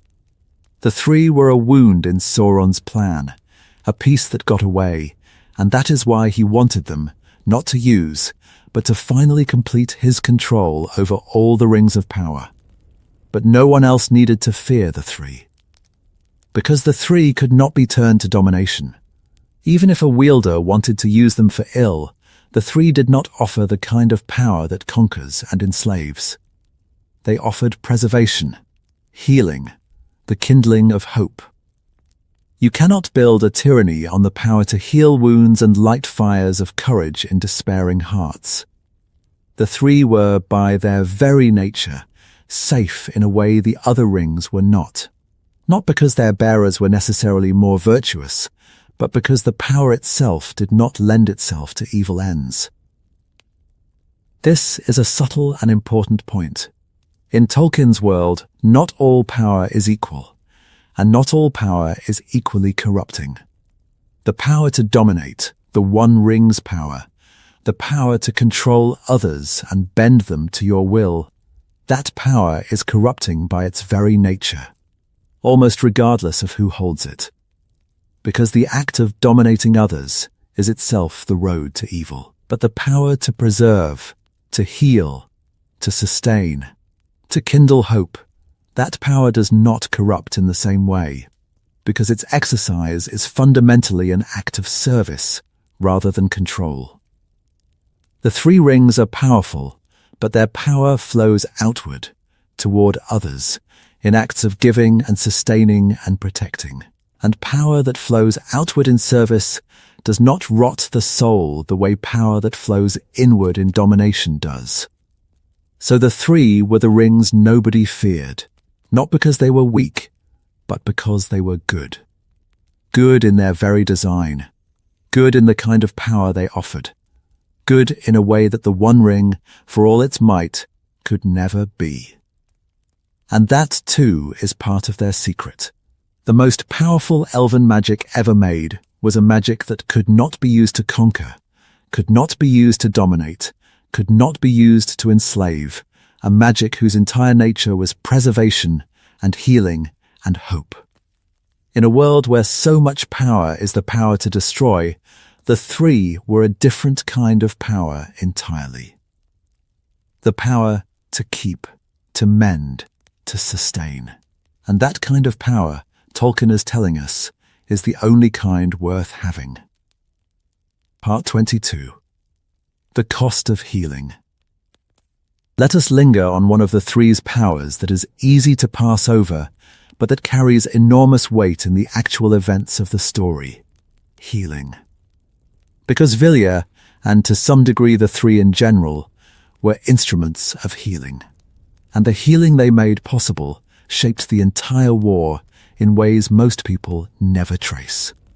Consider Frodo at Rivendell. He arrives with a shard of a Morgul blade working its way toward his heart, a wound that no ordinary healing could cure, a wound that would have made him a wraith, a creature of the shadow world, bound to Sauron's will. And Elrond heals him. Elrond, with his own vast art and wisdom, his centuries of healing skill, and the sustaining power of Rivendell that Vilya maintains, together these draw out the shard and save Frodo from a fate worse than death. The healing is Elrond's own gift. Vilya's role is to sustain the realm in which that gift could work at its full power, to maintain Rivendell as a place where the arts of healing were not worn down by the fading of the world. And healing, in Tolkien's world, is a profound and even holy thing. It is the direct opposite of what Sauron does. Sauron wounds, corrupts, breaks, twists. The Morgul blade is the perfect image of his power. A weapon designed not just to kill, but to corrupt, to transform its victim into a slave of the shadow. And against that, the three offer healing, the mending of what is broken, the restoration of what is hurt, the drawing out of corruption, and the saving of the soul. The contrast could not be sharper. Sauron's magic makes wraiths. Elrond's magic, sustained by Vilya, unmakes the wound that would have made Frodo a wraith. Corruption against restoration. Breaking against mending. The shadow that twists against the light that heals. There is a reason that the returning king, Aragorn, is recognized partly by his power to heal, by the old saying that the hands of the king are the hands of a healer. In Tolkien's world, the right to rule is bound up with the power to heal, not the power to destroy. The true king is not the greatest conqueror, but the one who can mend, who can restore, who can bring health to his people and his land. And the three rings, as instruments of healing, are aligned with that same deep truth. They represent a vision of power as care, power exercised not to dominate but to heal, not to break but to mend, not to wound but to make whole.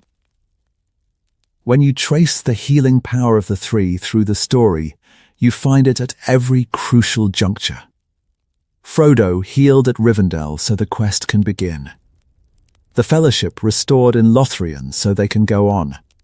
Hope rekindled by Gandalf again and again so the free peoples can endure. The three are woven through the whole war as a thread of healing and restoration and renewal, quietly making possible everything the heroes accomplish. And that healing, that quiet mending work, is as essential to the victory as any battle ever fought. The swords get the glory. But it was the healing that made the swords possible. Part 23. The Wisdom of the Bearers. I have spoken a great deal about the rings themselves, but I want to turn now to the bearers, because the secret power of the three rings was, in the end, inseparable from the wisdom of the three who carried them. The rings were instruments. The wisdom was in the hands that held them. And it is worth asking, why these three? Why Gandalf, Elrond, and Galadriel? What did they share that made them fit to wield the most powerful and most dangerous elven magic ever made? For 3,000 years, without being corrupted by it? The answer, I think, is that all three of them had already learned the deepest lesson the three had to teach, how to hold power without being held by it, and how to let go. Each of them, in their own way, had faced the temptation of power and passed through it. Galadriel had come to Middle-earth in the rebellion of the Noldor, ages before, hungry for a realm of her own to rule, and across the long ages she had been humbled and deepened and changed, until she could stand before the One Ring itself and refuse it. Elrond had lived through age after age of loss, watching everything he loved fade and depart, learning over and over the hard wisdom of letting go. Gandalf was the wisest and most humble of the wizards, one who refused grandeur, who worked through service and encouragement rather than command, who understood better than any of the others that the desire to do good by force was itself a road to ruin. These were beings who had been seasoned by loss, humbled by time, and taught, often painfully, the difference between holding something with love and grasping it with greed. And that was exactly the wisdom the three required. Because the three were instruments of preservation, and preservation is the most seductive of all powers for those who love.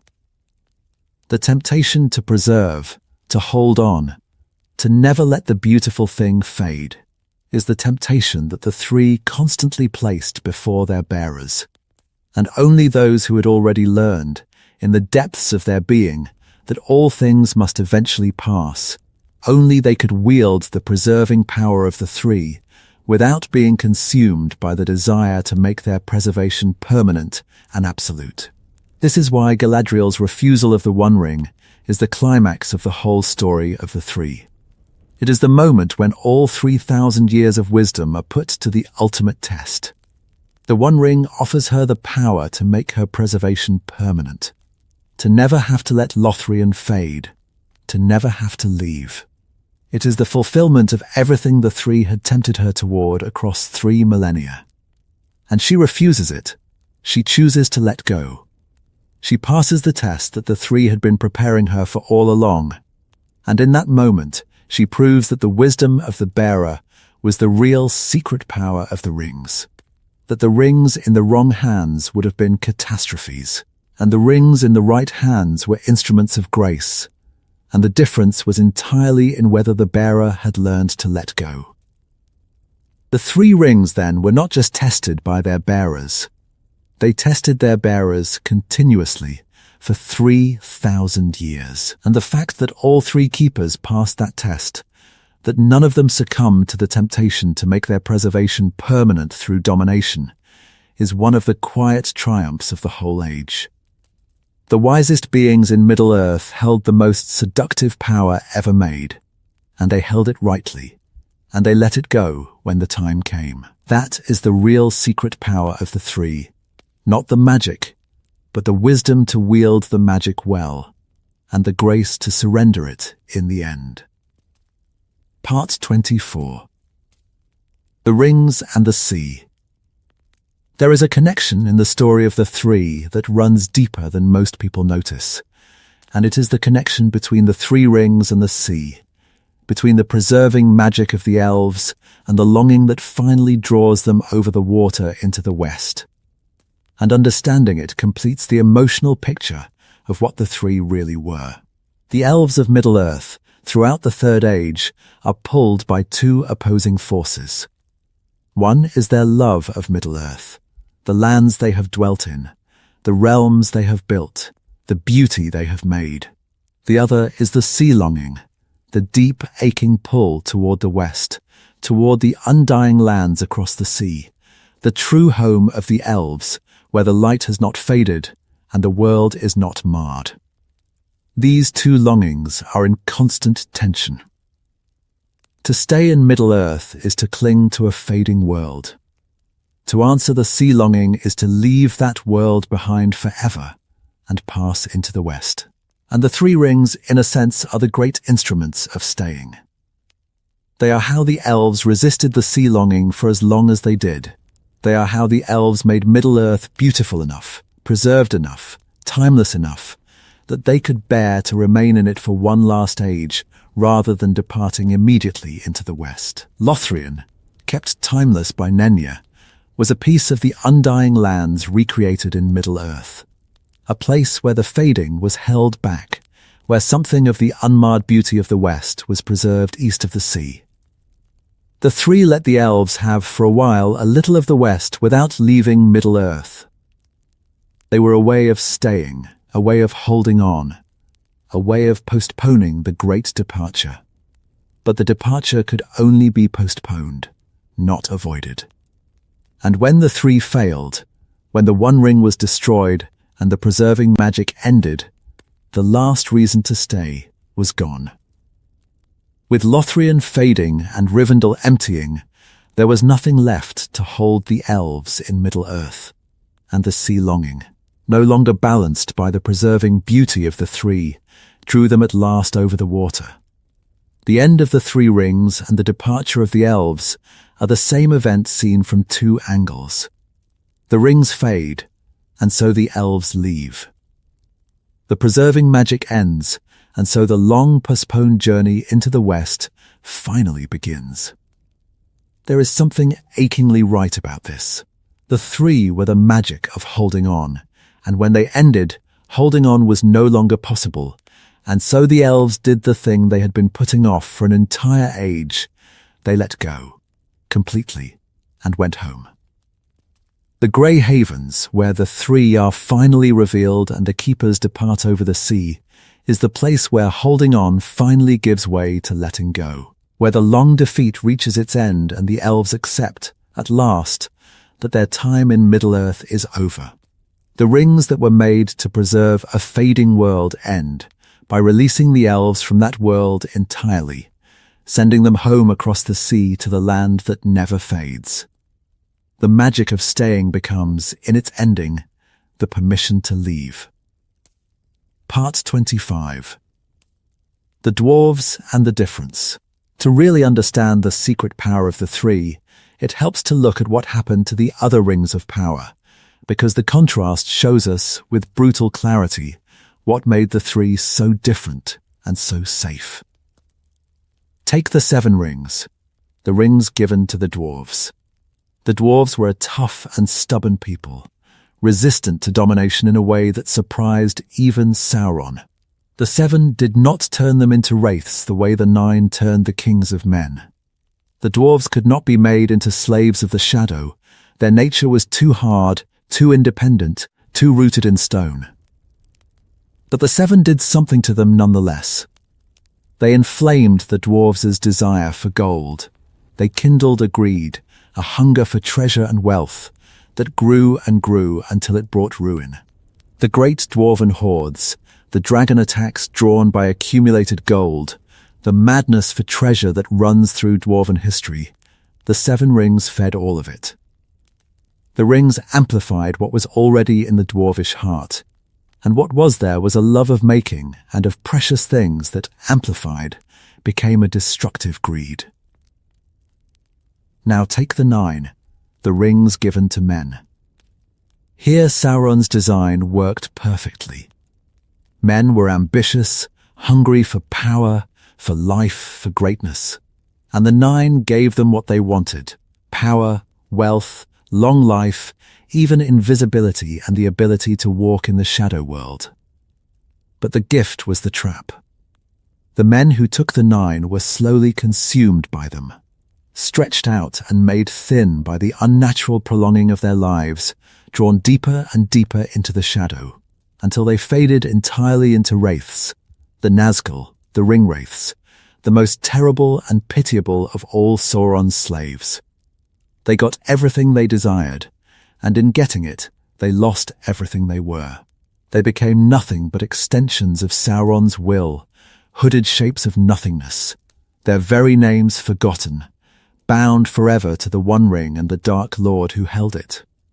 And against these 2 catastrophes, the greed-maddened dwarves and the wraith-enslaved men, stand the 3.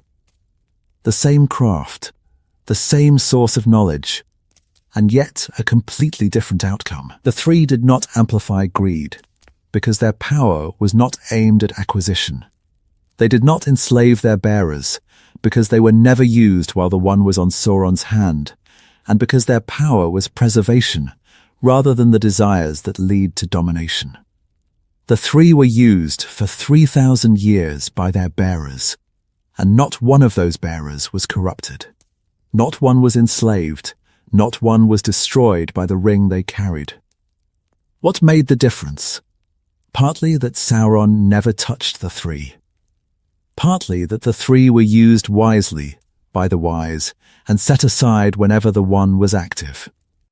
But partly, and most importantly, that the 3 were made for a different kind of desire entirely, for preservation and healing and hope, rather than for power and wealth and dominion.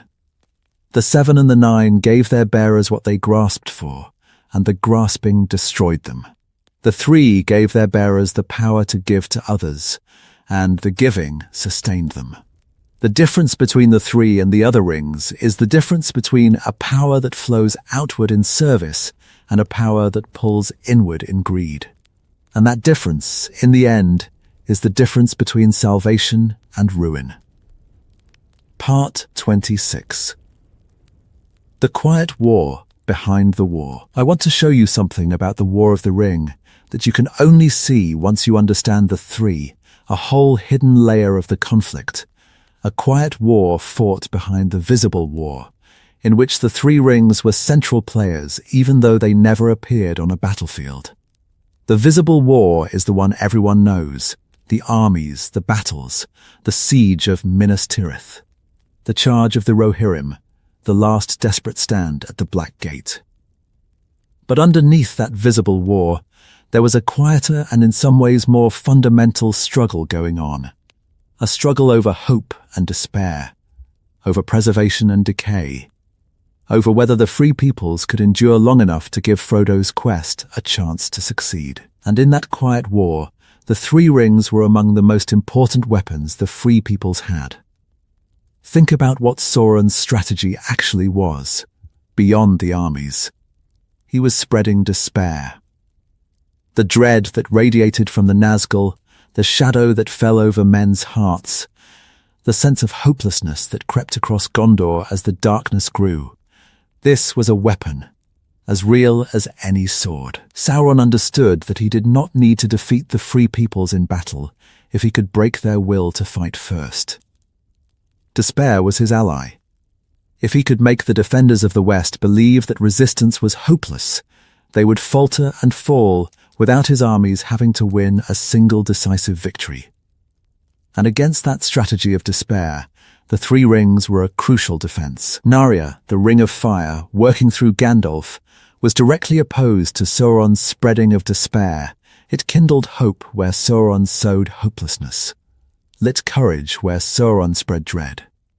Every time Gandalf rekindled the will to fight in a faltering heart, he was striking a blow in the quiet war, countering Sauron's despair with Narya's hope. And the refuges sustained by Vilya and Nenya, Rivendell and Lothlórien, were strongholds in that same quiet war. Places where hope was renewed, where the weary were restored, where the free peoples could gather strength against the encroaching dark.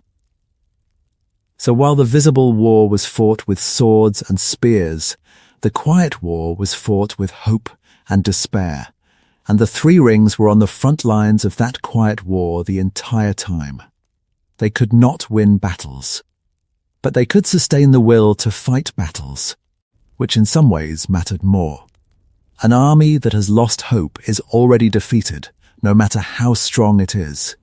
And the free peoples, again and again, were kept from losing hope by the secret work of the Three, by Gandalf's rekindling fire, by the refuges that sheltered and restored them, by the preserved beauty that reminded them what they were fighting for.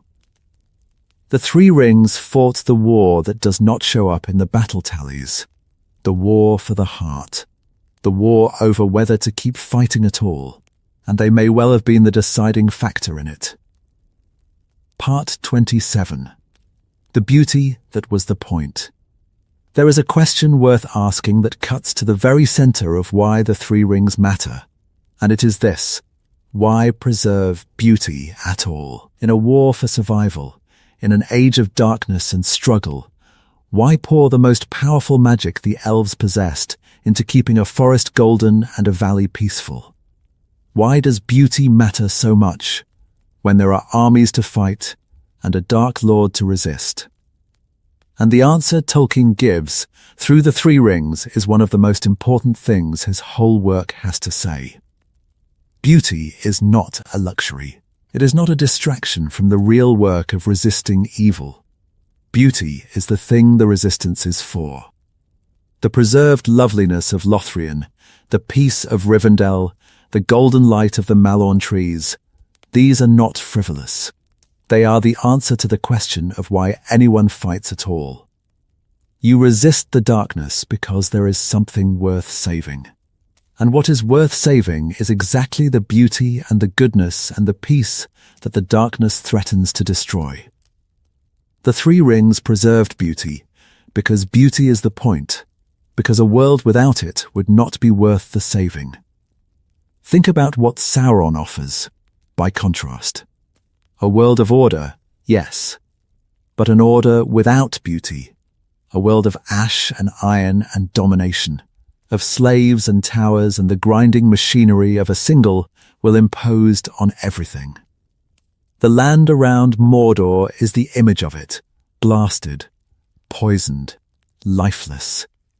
A desolation where nothing grows, and nothing is beautiful, and nothing is free. That is what victory for Sauron would mean. Not just the rule of a tyrant, but the death of beauty. The end of the golden woods and the peaceful valleys and everything lovely that the free peoples had made. And the Three Rings stood against that, not by fighting it directly, but by preserving the very thing it sought to destroy, the beauty that makes the world worth living in. This is why the fading of the three at the end is bittersweet rather than simply tragic. Yes, The golden woods will fade, and the timeless valleys will become ordinary. But the world that survives, the world that Frodo's quest saves, is a world where beauty can still exist, even if it is no longer held perfect and unfading by elven magic. The flowers will bloom and fade and bloom again. The forests will grow and change and grow. Beauty will continue in its natural mortal way, rising and passing and rising again, in a world that is free. The three preserved a perfect, unfading beauty for one last age, and then they let it go, trusting that beauty itself would continue in a humbler and more mortal form in the free world that came after. And there is something profound in that trust. The elves spent their last strength preserving beauty against the fading, and then, in the end, they accepted the fading, because they understood that beauty does not require their magic to exist. Beauty is woven into the world itself. It does not need to be held perfect and unchanging to be real. The mortal beauty of a flower that blooms and dies is no less beautiful than the preserved beauty of a malorn tree that never fades. Perhaps it is more beautiful, more precious, exactly because it is fleeting. The three taught the elves to preserve beauty, and in their ending, they taught the deeper lesson, that beauty can be loved even when it cannot be kept, and that a world where beauty fades and renews itself is a world worth saving, even by those who must fade and depart along with it. Part 28. What Sauron Never Understood. Here is something that, once you see it, reframes the entire conflict between Sauron and the elves, and reveals the deepest reason the three rings were beyond his reach. There was something about the three that Sauron never truly understood, could not understand, because of what he was. Sauron made the One Ring to dominate. His entire conception of power was the conception of control, the imposition of his own will on everything around him, the reduction of all other beings to instruments of his purpose. That was the only kind of power Sauron really understood or valued. And when he taught the elves ringcraft, and when he made the One Ring to master all the others, he was working entirely within that conception. He assumed that all the rings of power were, at bottom, instruments of control, that they all worked the way his ring worked, by amplifying the will and extending domination. That assumption was the foundation of his whole plan. But the three were not instruments of control. And this is the thing Sauron could not grasp. The three were instruments of preservation and healing and hope. Powers that flow outward in service rather than inward in domination. They worked on an entirely different principle from the One Ring. A principle that Sauron, by his very nature, was blind to. He could understand a ring that dominated. He could not really understand a ring that healed, that gave. That preserved beauty for its own sake and kindled hope in others, asking nothing in return. That kind of power was outside his comprehension, because it came from a part of existence, love, generosity, the care for things beyond oneself that Sauron had abandoned long ago and could no longer even perceive. This is why the three were, in a deep sense, always beyond his control, even setting aside the fact that he never touched them. Even if he had held one of the three in his hand, he would not have known how to use it rightly, because its true power required exactly the qualities he lacked. A ring that heals is useless to a being who only knows how to wound. A ring that kindles hope is meaningless to a being who only knows how to spread despair.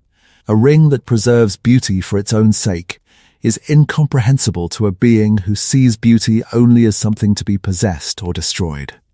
The three were made for love, and Sauron had no love in him, and so the three were, at the deepest level, a kind of power he could never truly wield. And there is a great truth hidden in this. a truth that is at the very heart of Tolkien's vision of good and evil. Evil in Tolkien's world is fundamentally a diminishment, a narrowing, a loss, a falling away from the fullness of what one could be. Sauron is powerful, but he is also, in a profound sense, impoverished. He has cut himself off from everything except the will to dominate, and so there are whole dimensions of reality: love, generosity, healing, the selfless preservation of beauty that he can no longer reach or even understand. The elves, for all that they were losing their war, were richer than Sauron, fuller, more complete, because they still had access to those dimensions. The Three Rings were the proof of it. They were a kind of power Sauron could never make and never master, because they came from a part of existence he had thrown away. And in the end, that impoverishment was his deepest weakness, the blindness that let the three slip through his fingers, and the narrowness that could not comprehend a hobbit's love or a wizard's hope or an elf queen's choice to let go. Part 29. The Rings After the Ring. Let us think carefully about what actually happened to the Three Rings at the very end, because it is more subtle and more interesting than simply saying they stopped working. The fate of the three after the destruction of the one is a quiet and profound thing, and it completes the whole meaning of their story. When the One Ring was destroyed in the fire of Mount Doom, the three did not shatter or vanish or burst into flame. They did not violently fail. What happened was gentler and sadder. They simply lost their power. The preserving magic that had sustained Rivendell and Lothlórien for 3,000 years quietly drained away. The three became, in the end, just rings, beautiful, precious, but no longer potent, their great work finished, their magic spent. They were not destroyed. They were diminished, emptied, retired. Their long labor was over, and they became mementos of an age that was ending, rather than instruments of power in the age to come. And the keepers carried them into the west. This is the final movement of the whole story of the three. Gandalf, Elrond, and Galadriel did not leave the rings behind in Middle-earth, did not cast them away or hide them or pass them to new bearers. They carried them over the sea into the undying lands, out of the mortal world forever. The three went home with their keepers, back to the west from which the knowledge to make them had ultimately come, back to the land that never fades, where there was no more need for preserving magic because nothing there was fading in the first place. The rings of preservation were carried, at the last, into the one place that needed no preservation, the deathless land across the sea. There is something beautifully complete about that. The Three Rings were made to bring a little of the west into Middle-earth, to preserve, east of the sea, something of the unfading beauty of the undying lands. And in the end, when their work was done, they returned to the west, the source and home of the very beauty they had tried to preserve. They came full circle, the magic that had striven for 3,000 years to hold back the fading of Middle-earth was finally carried into the land where there is no fading, and there, presumably, it rests still. Three rings in the undying lands, their work in the mortal world complete, their power spent, their long defeat finally over, lying quiet in the deathless country across the sea. And Middle-earth, behind them, became the world of men, a world without the three, without the preserving magic, without the timeless gardens and the unfading light. A world where time moves at its mortal pace and beauty rises and fades in its natural seasons. A diminished world. In one sense, the magic is gone. The elves are gone. The wonder has faded. But also a freed world. A world that belongs now to mortal men, who must make their own beauty and their own meaning without the help of elven rings, in the full knowledge that everything they make will someday pass. The age of the Three Rings gave way to the age of men, and the preserving magic gave way to the mortal world, and the timeless gardens gave way to the ordinary, fleeting, fragile, precious beauty of a world where nothing lasts forever, and everything matters all the more because of it. Part 30. The lesson hidden in the magic. We have traced the whole secret history of the Three Rings now. Their making, their hiding, their long labor, their bearers, their temptations, their fading, their departure. And I want to draw out, as clearly as I can, the lesson that runs underneath all of it, because I think it is one of the most important things Tolkien ever tried to say, and the Three Rings are how he said it. The lesson is about how to love a world that is passing away. That is, at bottom, what the Three Rings are about. The elves loved Middle-earth, and Middle-earth was fading, and the three were their answer to that grief, their way of holding on to the beauty they loved for as long as they possibly could. And the whole arc of the three, from their making to their ending, is a long meditation on the right and wrong ways to hold on to something you love but cannot keep. The wrong way is the way of the One Ring, the way of grasping, of domination, of refusing to accept loss, of bending the whole world to keep what you have. That way leads to corruption and tyranny and the death of the very thing you were trying to save. Galadriel saw it clearly in her moment of temptation. To preserve Lothlórien forever through the power of the One would have been to become a tyrant, to destroy through domination the very beauty she sought to save. The desire to never lose what you love, taken far enough, becomes a kind of evil, because it sets your own will against the deep order of a world in which all things must pass. And to enforce that will, you must dominate and control and ultimately destroy. The right way is the way of the three, rightly used. The way of preserving with love but holding lightly. Of caring for the beautiful thing as well as you can for as long as you can. And then, when the time comes, letting it go with grace. The keepers of the three knew from the beginning that their preservation was temporary, that the day would come when they would have to release everything they had held. And they did the work anyway, beautifully, faithfully, for 3,000 years, and then, when the time came, they let go. They let Lothlórien fade. They let Rivendell empty. They carried their rings into the west and accepted the end of their age. They held their world with love, and they released it with grace, and that combination, loving fully while holding lightly, caring deeply while accepting loss, is the wisdom at the very heart of the Three Rings. This is a lesson for mortals as much as for elves, perhaps more so, because we too love a world that is passing away. We too hold on to things, people, places, moments, ways of life that we cannot keep forever.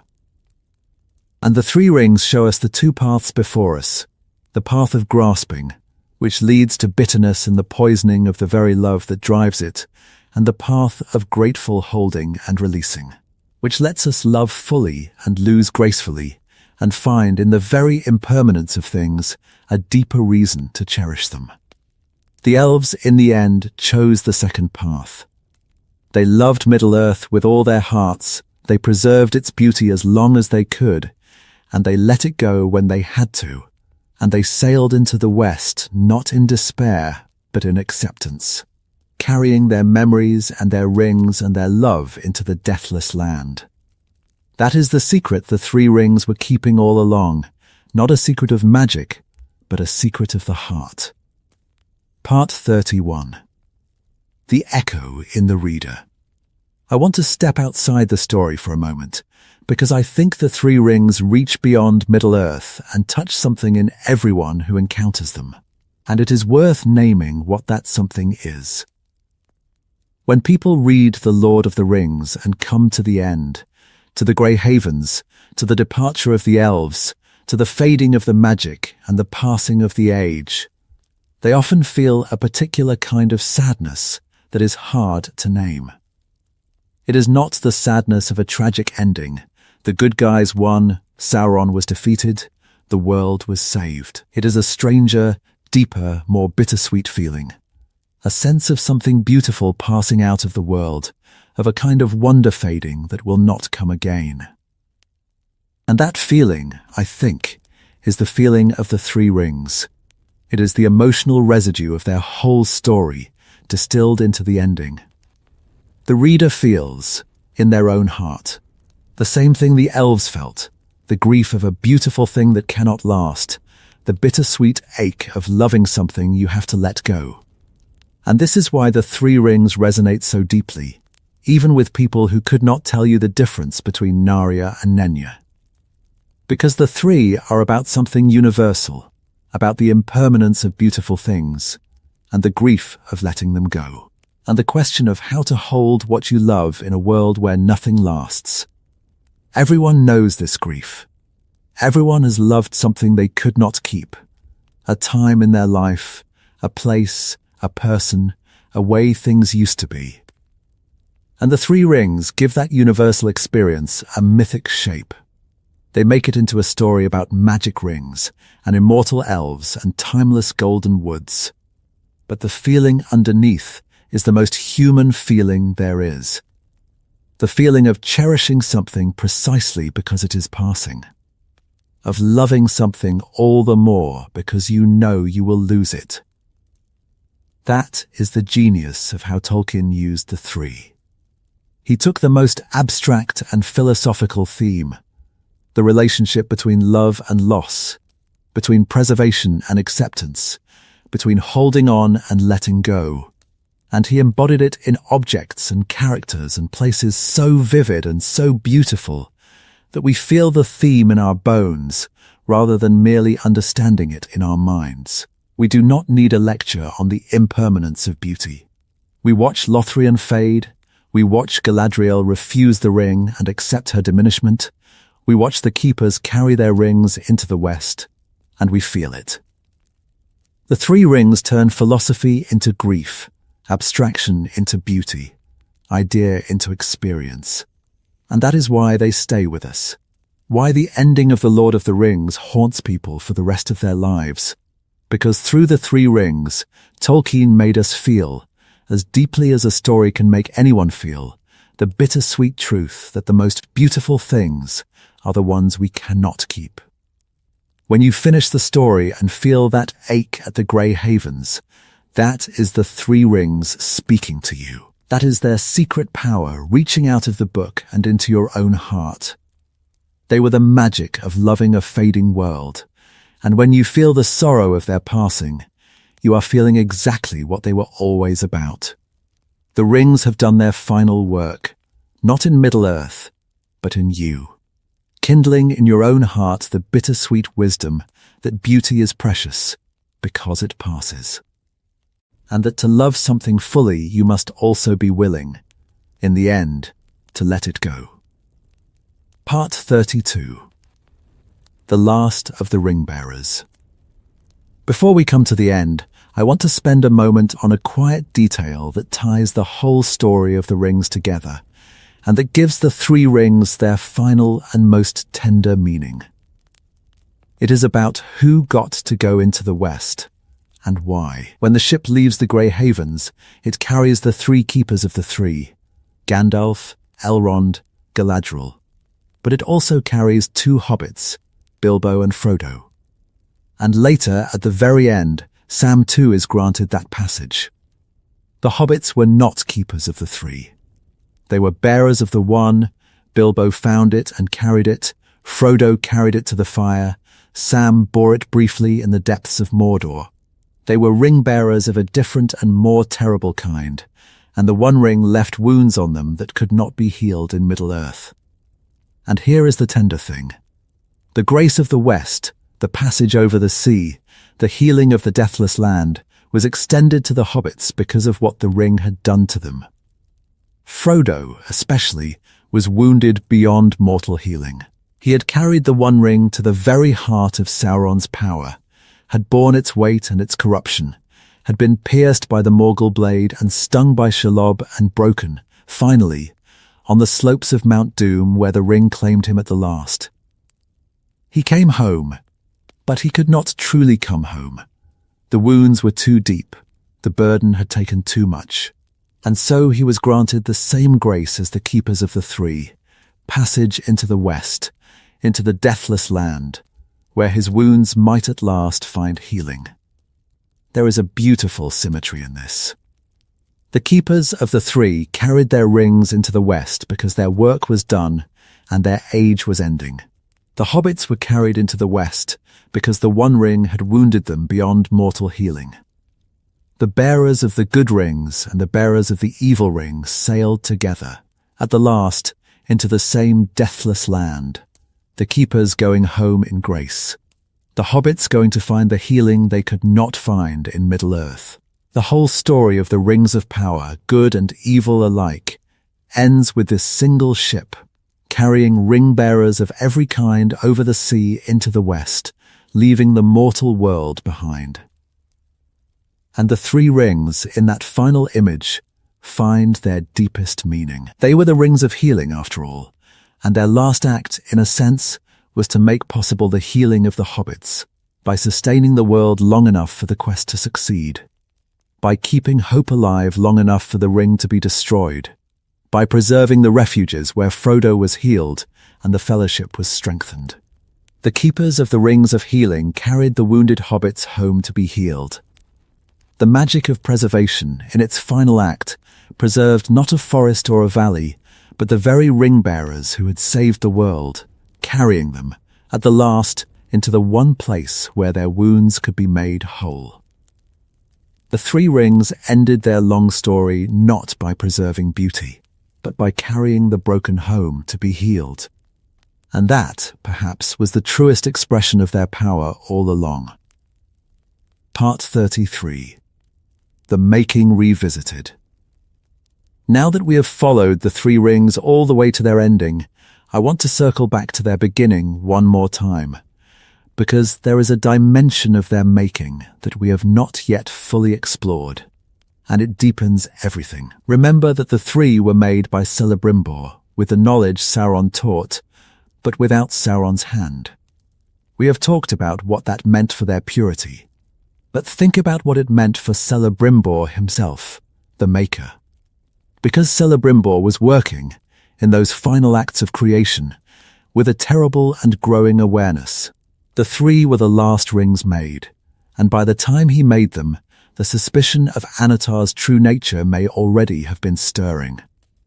Celebrimbor poured into the three not just his craft, but his hope. His desperate hope that something good could be salvaged from the great project. That the knowledge could be turned to its true and beautiful purpose even if the teacher proved false. And in a sense, that is exactly what happened. The three became the redemption of the whole ringcraft of Eregion. Everything else that came out of that collaboration, the 7, the 9, the lesser rings, became instruments of corruption and ruin and domination. Only the three fulfilled the original dream, the dream the elves had when they first welcomed Anatar, the dream of preserving beauty, of healing the world, of holding back the fading. The three were the one part of the project that turned out to be what the elves had hoped the whole project would be. They were the salvaged good, the rescued hope, the one beautiful thing that emerged from a collaboration that was otherwise a catastrophe. There is something deeply moving in that, when you consider Celebrimbor's fate. He died under torture, refusing to reveal where the three were hidden, his body desecrated by Sauron and used as a banner of war. He paid the ultimate price for the three. But the three survived, and they did, for 3,000 years, exactly what he had made them to do. His masterwork outlived him by an entire age and fulfilled, in the keeping of Galadriel and Elrond and Gandalf, the beautiful purpose he had poured into them. The Maker died, but the making endured, and the making was good, good enough to sustain the last refuges of light through the darkest age of the world. Good enough to redeem the whole tragic story of the Rings of Power. Good enough to be carried at the last into the deathless West as treasures worthy of the undying lands. Celebrimbor never knew that. He died in agony, his great project apparently a disaster, his teacher revealed as the enemy, his people destroyed, his city in ruins. He could not have known that the three he made in those last days would become the most beautiful and most beneficial magic of the entire age to come. But they did. And in a way, the whole later history of the Three Rings is Celebrimbor's vindication. The proof that his craft, his hope and his sacrifice were not in vain, that out of the wreckage of Eregion he had salvaged something genuinely and lastingly good. The Three Rings are, among everything else they are, a monument to their maker, to the elf who gave everything to make them and to keep them safe, and who never lived to see how completely his hope was fulfilled. Part 34. The Power That Looked Like Peace. I want to draw out something about the way the Three Rings' power appears in the world, because it is subtle and easy to miss, and yet it is central to understanding what they were. The power of the three did not look like power. It looked like peace. When you encounter the works of the three in the story, you do not encounter displays of might. You encounter peace, rest, healing, beauty, hope. You encounter the quiet of Rivendell, the golden stillness of Lothlórien, the rekindling of courage in a faltering heart. These do not feel like magic in the way we usually think of magic. There are no lightning bolts, no transformations, no overt displays of supernatural force. They feel like atmosphere, like mood, like the quality of a place or a moment. And that is exactly how the power of the three was meant to feel. It was a power that worked by creating conditions of peace, of safety, of healing, of hope, rather than by producing effects you could point to and name. This is one of the deepest things about the three, and it connects to a profound truth about goodness itself. Real goodness, real benevolent power, often does not announce itself. It does not produce dramatic, attention-grabbing displays. It works quietly in the background, creating the conditions in which good things can happen and grow. The Peace of Rivendell is not a spell anyone casts in a visible moment. It is a sustained, continuous, invisible work, holding the valley in safety and rest year after year. The healing of the wounded, the rekindling of hope, the preservation of beauty, these are quiet works, patient works, works that do not draw the eye. And that quietness is not a weakness or a limitation.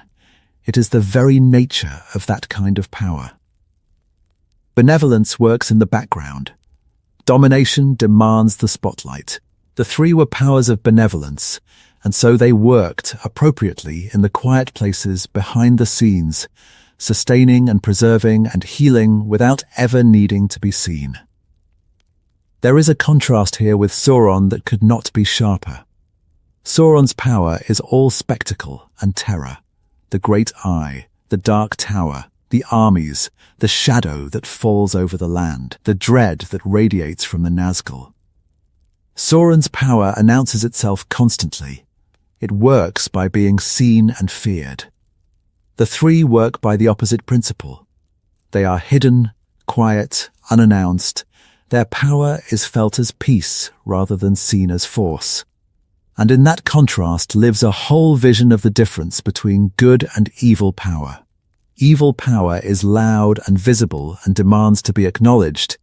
It works through fear and spectacle, and the imposition of itself on everything.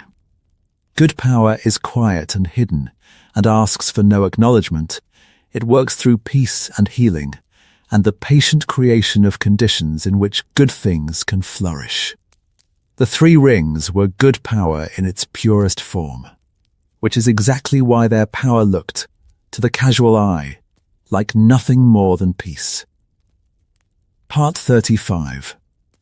The choice each bearer made. I have spoken about the wisdom of the three bearers, but I want to look more closely at the specific choice that each of them made, because each one faced the temptation of the three in a different way, and each one's response tells us something distinct. Gandalf, with Narya, faced the temptation of doing good by power. He was the most powerful of the wizards in spirit, and he carried the Ring of Fire, and he could have used his power and his ring to take command, to lead the free peoples directly, to impose his will and his wisdom on the war, to become a great ruler in the cause of good. The temptation for Gandalf was always the temptation to do good by taking control, to save the world by ruling it, and he refused it consistently throughout the entire age. He worked through service, through encouragement, through the kindling of others' courage rather than the imposition of his own will. He used Narya to light fires in other hearts, not to make himself a power.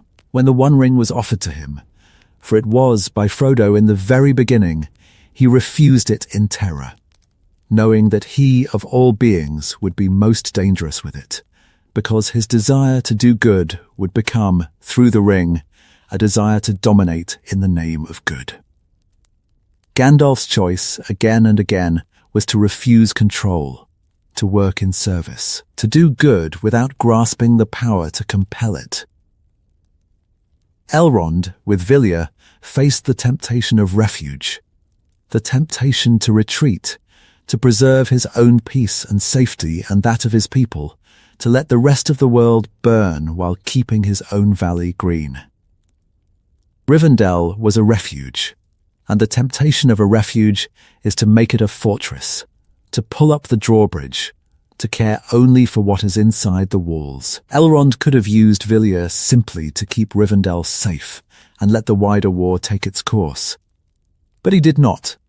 He opened his house to the council, threw his support behind the quest that would mean the end of his own refuge, sent his own foster son Aragorn and the Fellowship out into the danger, and committed everything to the saving of a world that, even if saved, would no longer have a place for him or his valley. Elrond's choice was to refuse the selfishness of the refuge, to use his preserved peace not as a fortress to hide in, but as a base from which to help save everyone else, even at the cost of the refuge itself. And Galadriel, with Nenya, faced the deepest temptation of all, the temptation we have already explored, the temptation to make her preservation permanent through domination, to take the One Ring and become a queen who would never have to let her paradise fade. Hers was the temptation of the perfected preservation, the holding on made absolute and eternal. And she refused it in the greatest single act of letting go in the whole story, choosing to diminish and depart rather than to dominate and remain. Galadriel's choice was to refuse the ultimate fulfillment of her own deepest desire, because she understood that the fulfillment would be a catastrophe, and that the only way to remain herself was to let go of the very thing she most wanted to keep. 3 bearers, 3 temptations, 3 refusals. Gandalf refused control. Elrond refused selfish safety. Galadriel refused permanent preservation. And in each refusal, the bearer proved worthy of the ring they carried, proved that they had learned the deepest lesson of the 3, that the right way to hold power is to hold it in service, lightly, ready to let it go. The 3 rings were safe in these 3 hands precisely because all 3 hands were willing, in the end, to open and release what they held. And that willingness, that grace, that wisdom of the open hand rather than the closed fist, was the real and secret power of the 3 rings all along. Part 36. The world that came after. Let us look, finally, at the world that the 3 rings left behind. The 4th age, the age of men, the world without the preserving magic of the elves, because the nature of that world tells us what the 3 rings ultimately gave, and what they ultimately cost, and why the trade was worth it. The Fourth Age is a diminished world, in the sense that the magic is gone. The elves have departed. The Three Rings have left over the sea. The timeless gardens have faded. Lothlórien is no longer golden and unfading. Rivendell is no longer a sustained refuge of healing peace. The wonder of the elder days, the visible enchantment that lingered in the preserved places, is gone from the world. Time moves at its mortal pace now, everywhere, with no more pockets of preserved timelessness. No more places where the fading is held back. The world has become ordinary, in the sense that it now obeys. Everywhere and without exception, the ordinary laws of mortality and change and loss. But it is also a freed world, and that is what matters. It is a world that belongs to mortal men, to the free peoples, to be shaped by their own choices and their own efforts. Sauron is gone, and his domination is ended, and the threat of the One Ring is unmade forever. The free peoples are free, not preserved by elven magic, not sheltered in timeless refuges, but free in the full and difficult sense of having to make their own way in a world that will not be held still for them. The age of men is an age of mortality and change and loss, but it is also an age of freedom and possibility and the open future. And that, in the end, was what the whole war was for. Not to preserve the old enchanted world forever, which was impossible, but to free the world to become whatever the free peoples could make of it. The Three Rings made this possible, and they made it at the cost of themselves. By sustaining the refuges and kindling the hope that allowed the quest to succeed, the Three made possible the destruction of the One Ring, which was also inevitably the destruction of their own power and the end of their own age. They spent themselves to free the world, knowing that the freeing of the world would mean their own ending, and the world that resulted, the ordinary mortal free world of the Fourth Age, is the monument to that sacrifice. It is a world without the wonder of the Three, but it is a world that is free because of the Three, a world where men can make their own beauty, knowing it will fade, and their own meaning, knowing they are mortal, and their own future, knowing it is open and uncertain and entirely their own. There is a kind of beauty in this that is different from the beauty of the elder days, but no less real. The beauty of the Fourth Age is the beauty of freedom, of mortality, of a world where things matter precisely because they do not last. The elves preserved a perfect, unfading beauty for one last age, and then they let it go, and what remained was the imperfect, fading, fragile beauty of a free and mortal world. And that beauty, the beauty of a flower that blooms and dies, of a life that is lived and lost, of a world that changes and grows and passes, is the beauty that the Three Rings, in their ending, entrusted to the care of mortal men. The elves gave up their preserving magic so that this freer, humbler, more fragile beauty could exist. And it does exist. It exists in our world, the world that came after, the world of mortality and change and loss and freedom that the Three Rings, by their sacrifice, made possible. Part 37. The secret stated plainly. We have circled the secret of the Three Rings from many directions now, and I want to try, at last, to state it as plainly as I can, to put into a few clear words the thing that the whole long story has been pointing toward. The secret power of the Three Rings was the power of preservation. But the deeper secret, the secret behind the secret, was that this power could only ever be a temporary grace, never a permanent possession. The Three could hold back the fading, but only for a time. They could preserve beauty, but only for an age. They could create timeless refuges, but the timelessness was borrowed, not owned, and the day would come when it would have to be returned. The whole power of the Three was a power of postponement, of delay, of holding back, never a power of permanent prevention. They could not stop the fading forever. They could only buy time. And everyone who wielded them knew it. And the deepest secret of all is that this is what made them good.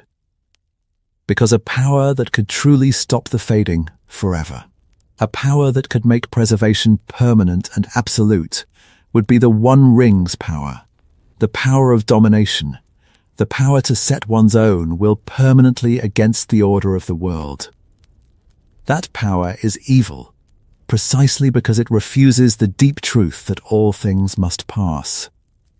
The three were good because they accepted that truth even as they worked against it. They preserved, but they preserved humbly, temporarily, knowing that their preservation was a grace and not a right, a delay and not a permanence. They held back the fading with one hand while accepting, with the other, that the fading would ultimately win. And that combination, working against loss while accepting its inevitability, is the very definition of the wisdom the three embodied. This is the secret stated plainly. The three rings teach us that the right response to a fading world is neither to surrender to the fading nor to try to stop it forever, but to hold back the darkness as long as we can while accepting, with grace, that we cannot hold it back forever.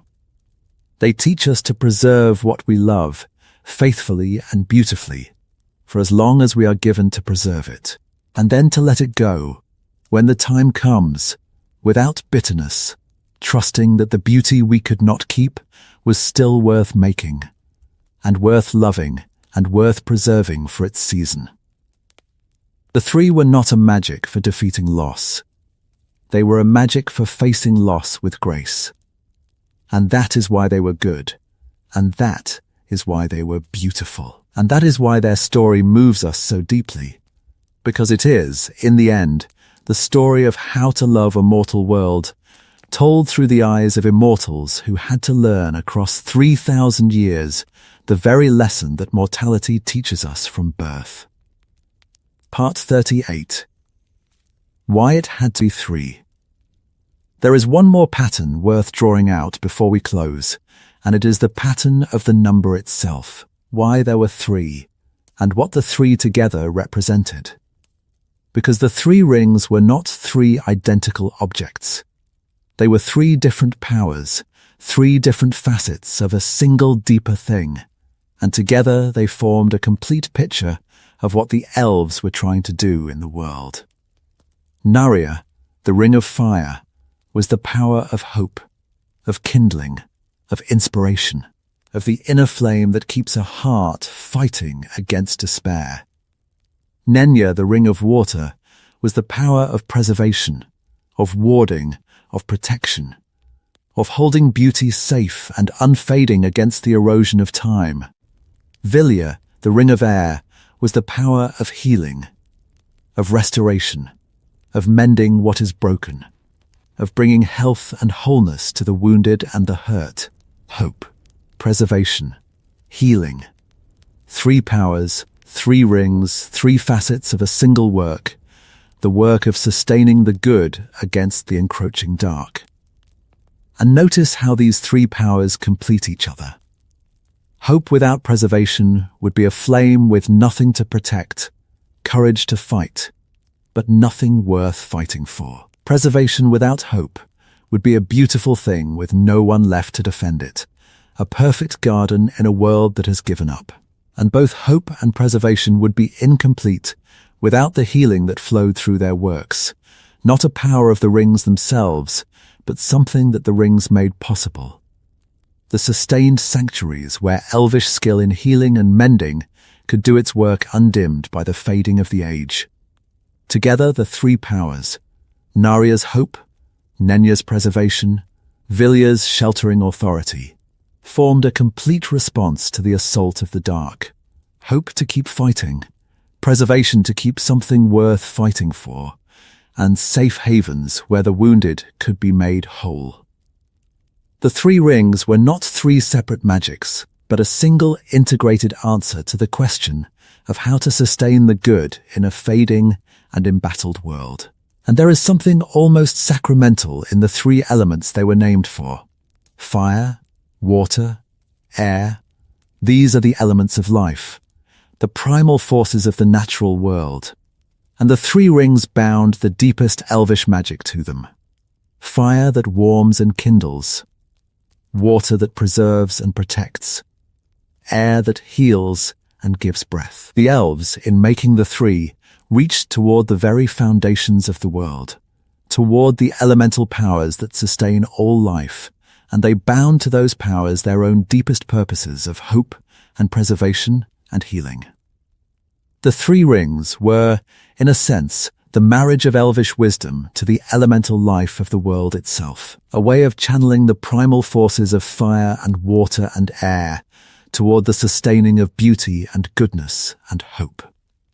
And together, fire and water and air, hope and preservation and healing, the three formed a whole, a complete and balanced and integrated magic, the finest flowering of elvish craft, the most beautiful answer the elves ever gave to the oldest grief of their immortal hearts. Part 39. The Rings We Carry. I want to bring this all the way home now, out of Middle-earth and into our own lives, because I believe the three rings are about something that touches every one of us, and the story means more when we can see ourselves in it. We do not have rings of power. We cannot preserve a forest against the centuries, or heal a mortal wound, or kindle literal fire in a despairing heart. But we all carry, in our own way, the same burden the keepers of the three carried, the burden of loving things that fade, of trying to preserve what we cannot keep, of holding on and letting go. Every person who has ever loved someone they lost, every person who has watched a way of life pass away, every person who has tried to hold on to a moment they knew was slipping through their fingers. Every one of us has carried a version of the three rings burden. We all know the grief of impermanence. We all face the question of how to love a world that will not stay. And the three rings offer us, across the distance of myth, a kind of answer. They show us that the work of preservation is worth doing even though it cannot last forever. That to care for something beautiful, to protect it, to keep it safe and lovely for as long as we can, is a good and noble thing even in the full knowledge that the day will come when we must let it go. The keepers of the three did not refuse to love Middle-earth just because they knew it would fade. They did not say, "Everything passes, so why bother?" They poured 3,000 years of devoted, patient, loving work into preserving the beauty they loved, precisely because it was beautiful, precisely because it was worth preserving, even though they knew the preservation was temporary. And that is a model for how to live in a world of loss, to care anyway, to preserve anyway, to love anyway, fully and faithfully, even knowing that everything we love will someday be gone. And the three rings show us the other half of the answer too, the grace of letting go. Because the keepers did not cling. When the time came, they released what they had held. They let Lothlórien fade and Rivendell empty. They carried their rings into the west. They accepted the end of their age. They held their world with love and they released it with grace. And the grace of the release was as important as the devotion of the holding. This is the harder lesson and the more necessary one. It is not enough to love and preserve, we must also, in the end, be willing to let go, to accept loss, to release what we cannot keep without bitterness or despair. The keepers of the three did both. They held on with love, and they let go with grace, and in the balance of those two, the devoted holding and the graceful releasing, lies the whole wisdom of how to carry a precious, perishable thing through a world where nothing lasts. That is the secret power of the three rings, finally. Not a power we watch from outside, but a power we are all called to carry in our own lives.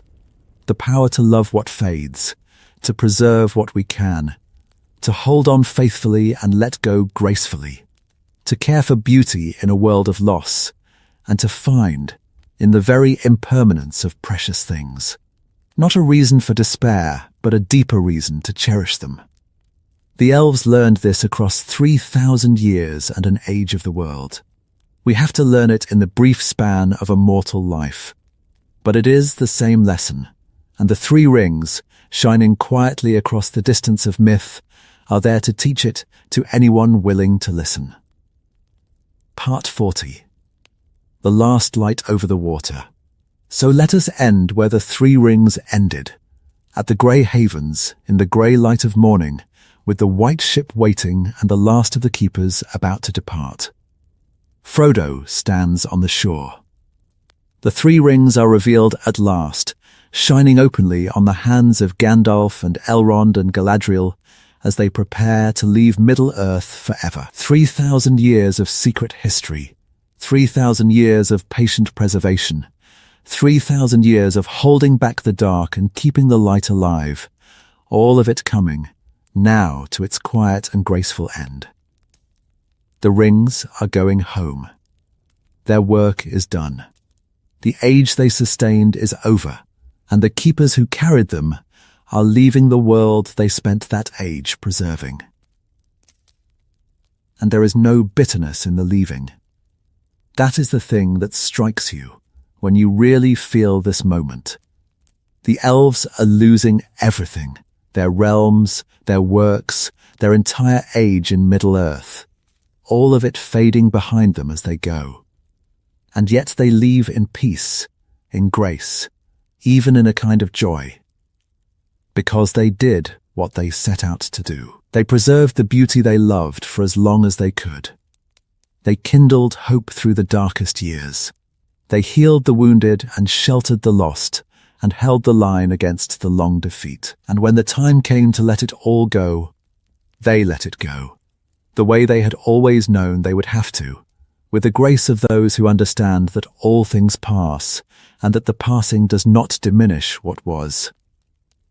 They loved their world fully, and they released it freely, and now they are going home across the sea, carrying their rings and their memories into the deathless west. The ship sails, the grey rain curtain rolls back, and beyond it there is white shore and far green country under a swift sunrise. The undying lands, the home that does not fade, the west that the three rings were always, in their deepest nature, reaching toward. And the three rings pass out of Middle-earth, out of the mortal world, out of the age of their long labour, into the land where nothing fades and no preservation is needed, and the beauty they spent 3,000 years trying to hold on to exists, freely and forever, without any ring required to sustain it. They have come home. Their work is finished. And the secret power they carried, the power of preservation, the power of hope, the power of healing, the power of loving a fading world with grace, passes with them over the water, into the west, into the song and the memory and the long, bittersweet, beautiful ending of the age of the elves. That is the story of the 3 elven rings. Not weapons. Not lesser versions of the one, but the most beautiful and most sorrowful magic in all of Middle-earth, the magic of holding back the dark for a little while, of preserving beauty against the fading, of loving a world that would not stay and letting it go, in the end, with grace. They were the last light of a passing people, and they spent that light not on conquest or domination or the grasping after permanence, but on hope and healing and the preservation of beauty, right up until the moment they had to carry it home across the sea. And if you have ever loved something you could not keep, if you have ever tried to hold on to a beautiful thing while knowing it was slipping away, then you already know the secret power of the 3 rings. You have carried it yourself. It is the power and the grief and the grace of loving a world that fades. The elves carried it for 3,000 years. we carry it for the length of a mortal life. And the three rings, shining their last light over the water at the Grey Havens, are there to remind us that this, the loving, the preserving, the holding on and the letting go, is not a tragedy to be avoided, but the deepest and most beautiful work that anyone, immortal or mortal, is ever given to do. So the next time you reach the end of the story, the next time you stand in your imagination on that grey shore and watch the white ship carry Gandalf and Elrond and Galadriel away into the west, I hope you will see the three rings differently now. Not as lesser versions of the one, not as trinkets the heroes happened to keep, but as the most beautiful and most sorrowful magic in all of Middle-earth, the last light of a passing people, the rings that held back the dark for a little while and then, with grace, let it fall. I hope you will feel the full weight of what those three keepers carried, in secret, for 3,000 years, and the full grace of how they let it go. And I hope you will carry a little of their wisdom with you, out of the story and into your own life, the next time you have to love something that you know you cannot keep. Thank you for coming on this journey into the deep history and the hidden heart of the Three Elven Rings. May your own preserving be faithful, and your own letting go be graceful. And may you find, as the elves found, that a world worth loving is worth loving all the more, because it cannot last. The ship has sailed, the light fades over the water, and the rings have gone home at last. May the memory of the Three Elven Rings stay with you. The fire, the water, and the air, the hope, the preservation, and the authority. The last and most beautiful magic of a people who knew how to love a fading world, and how, in the end, to let it go.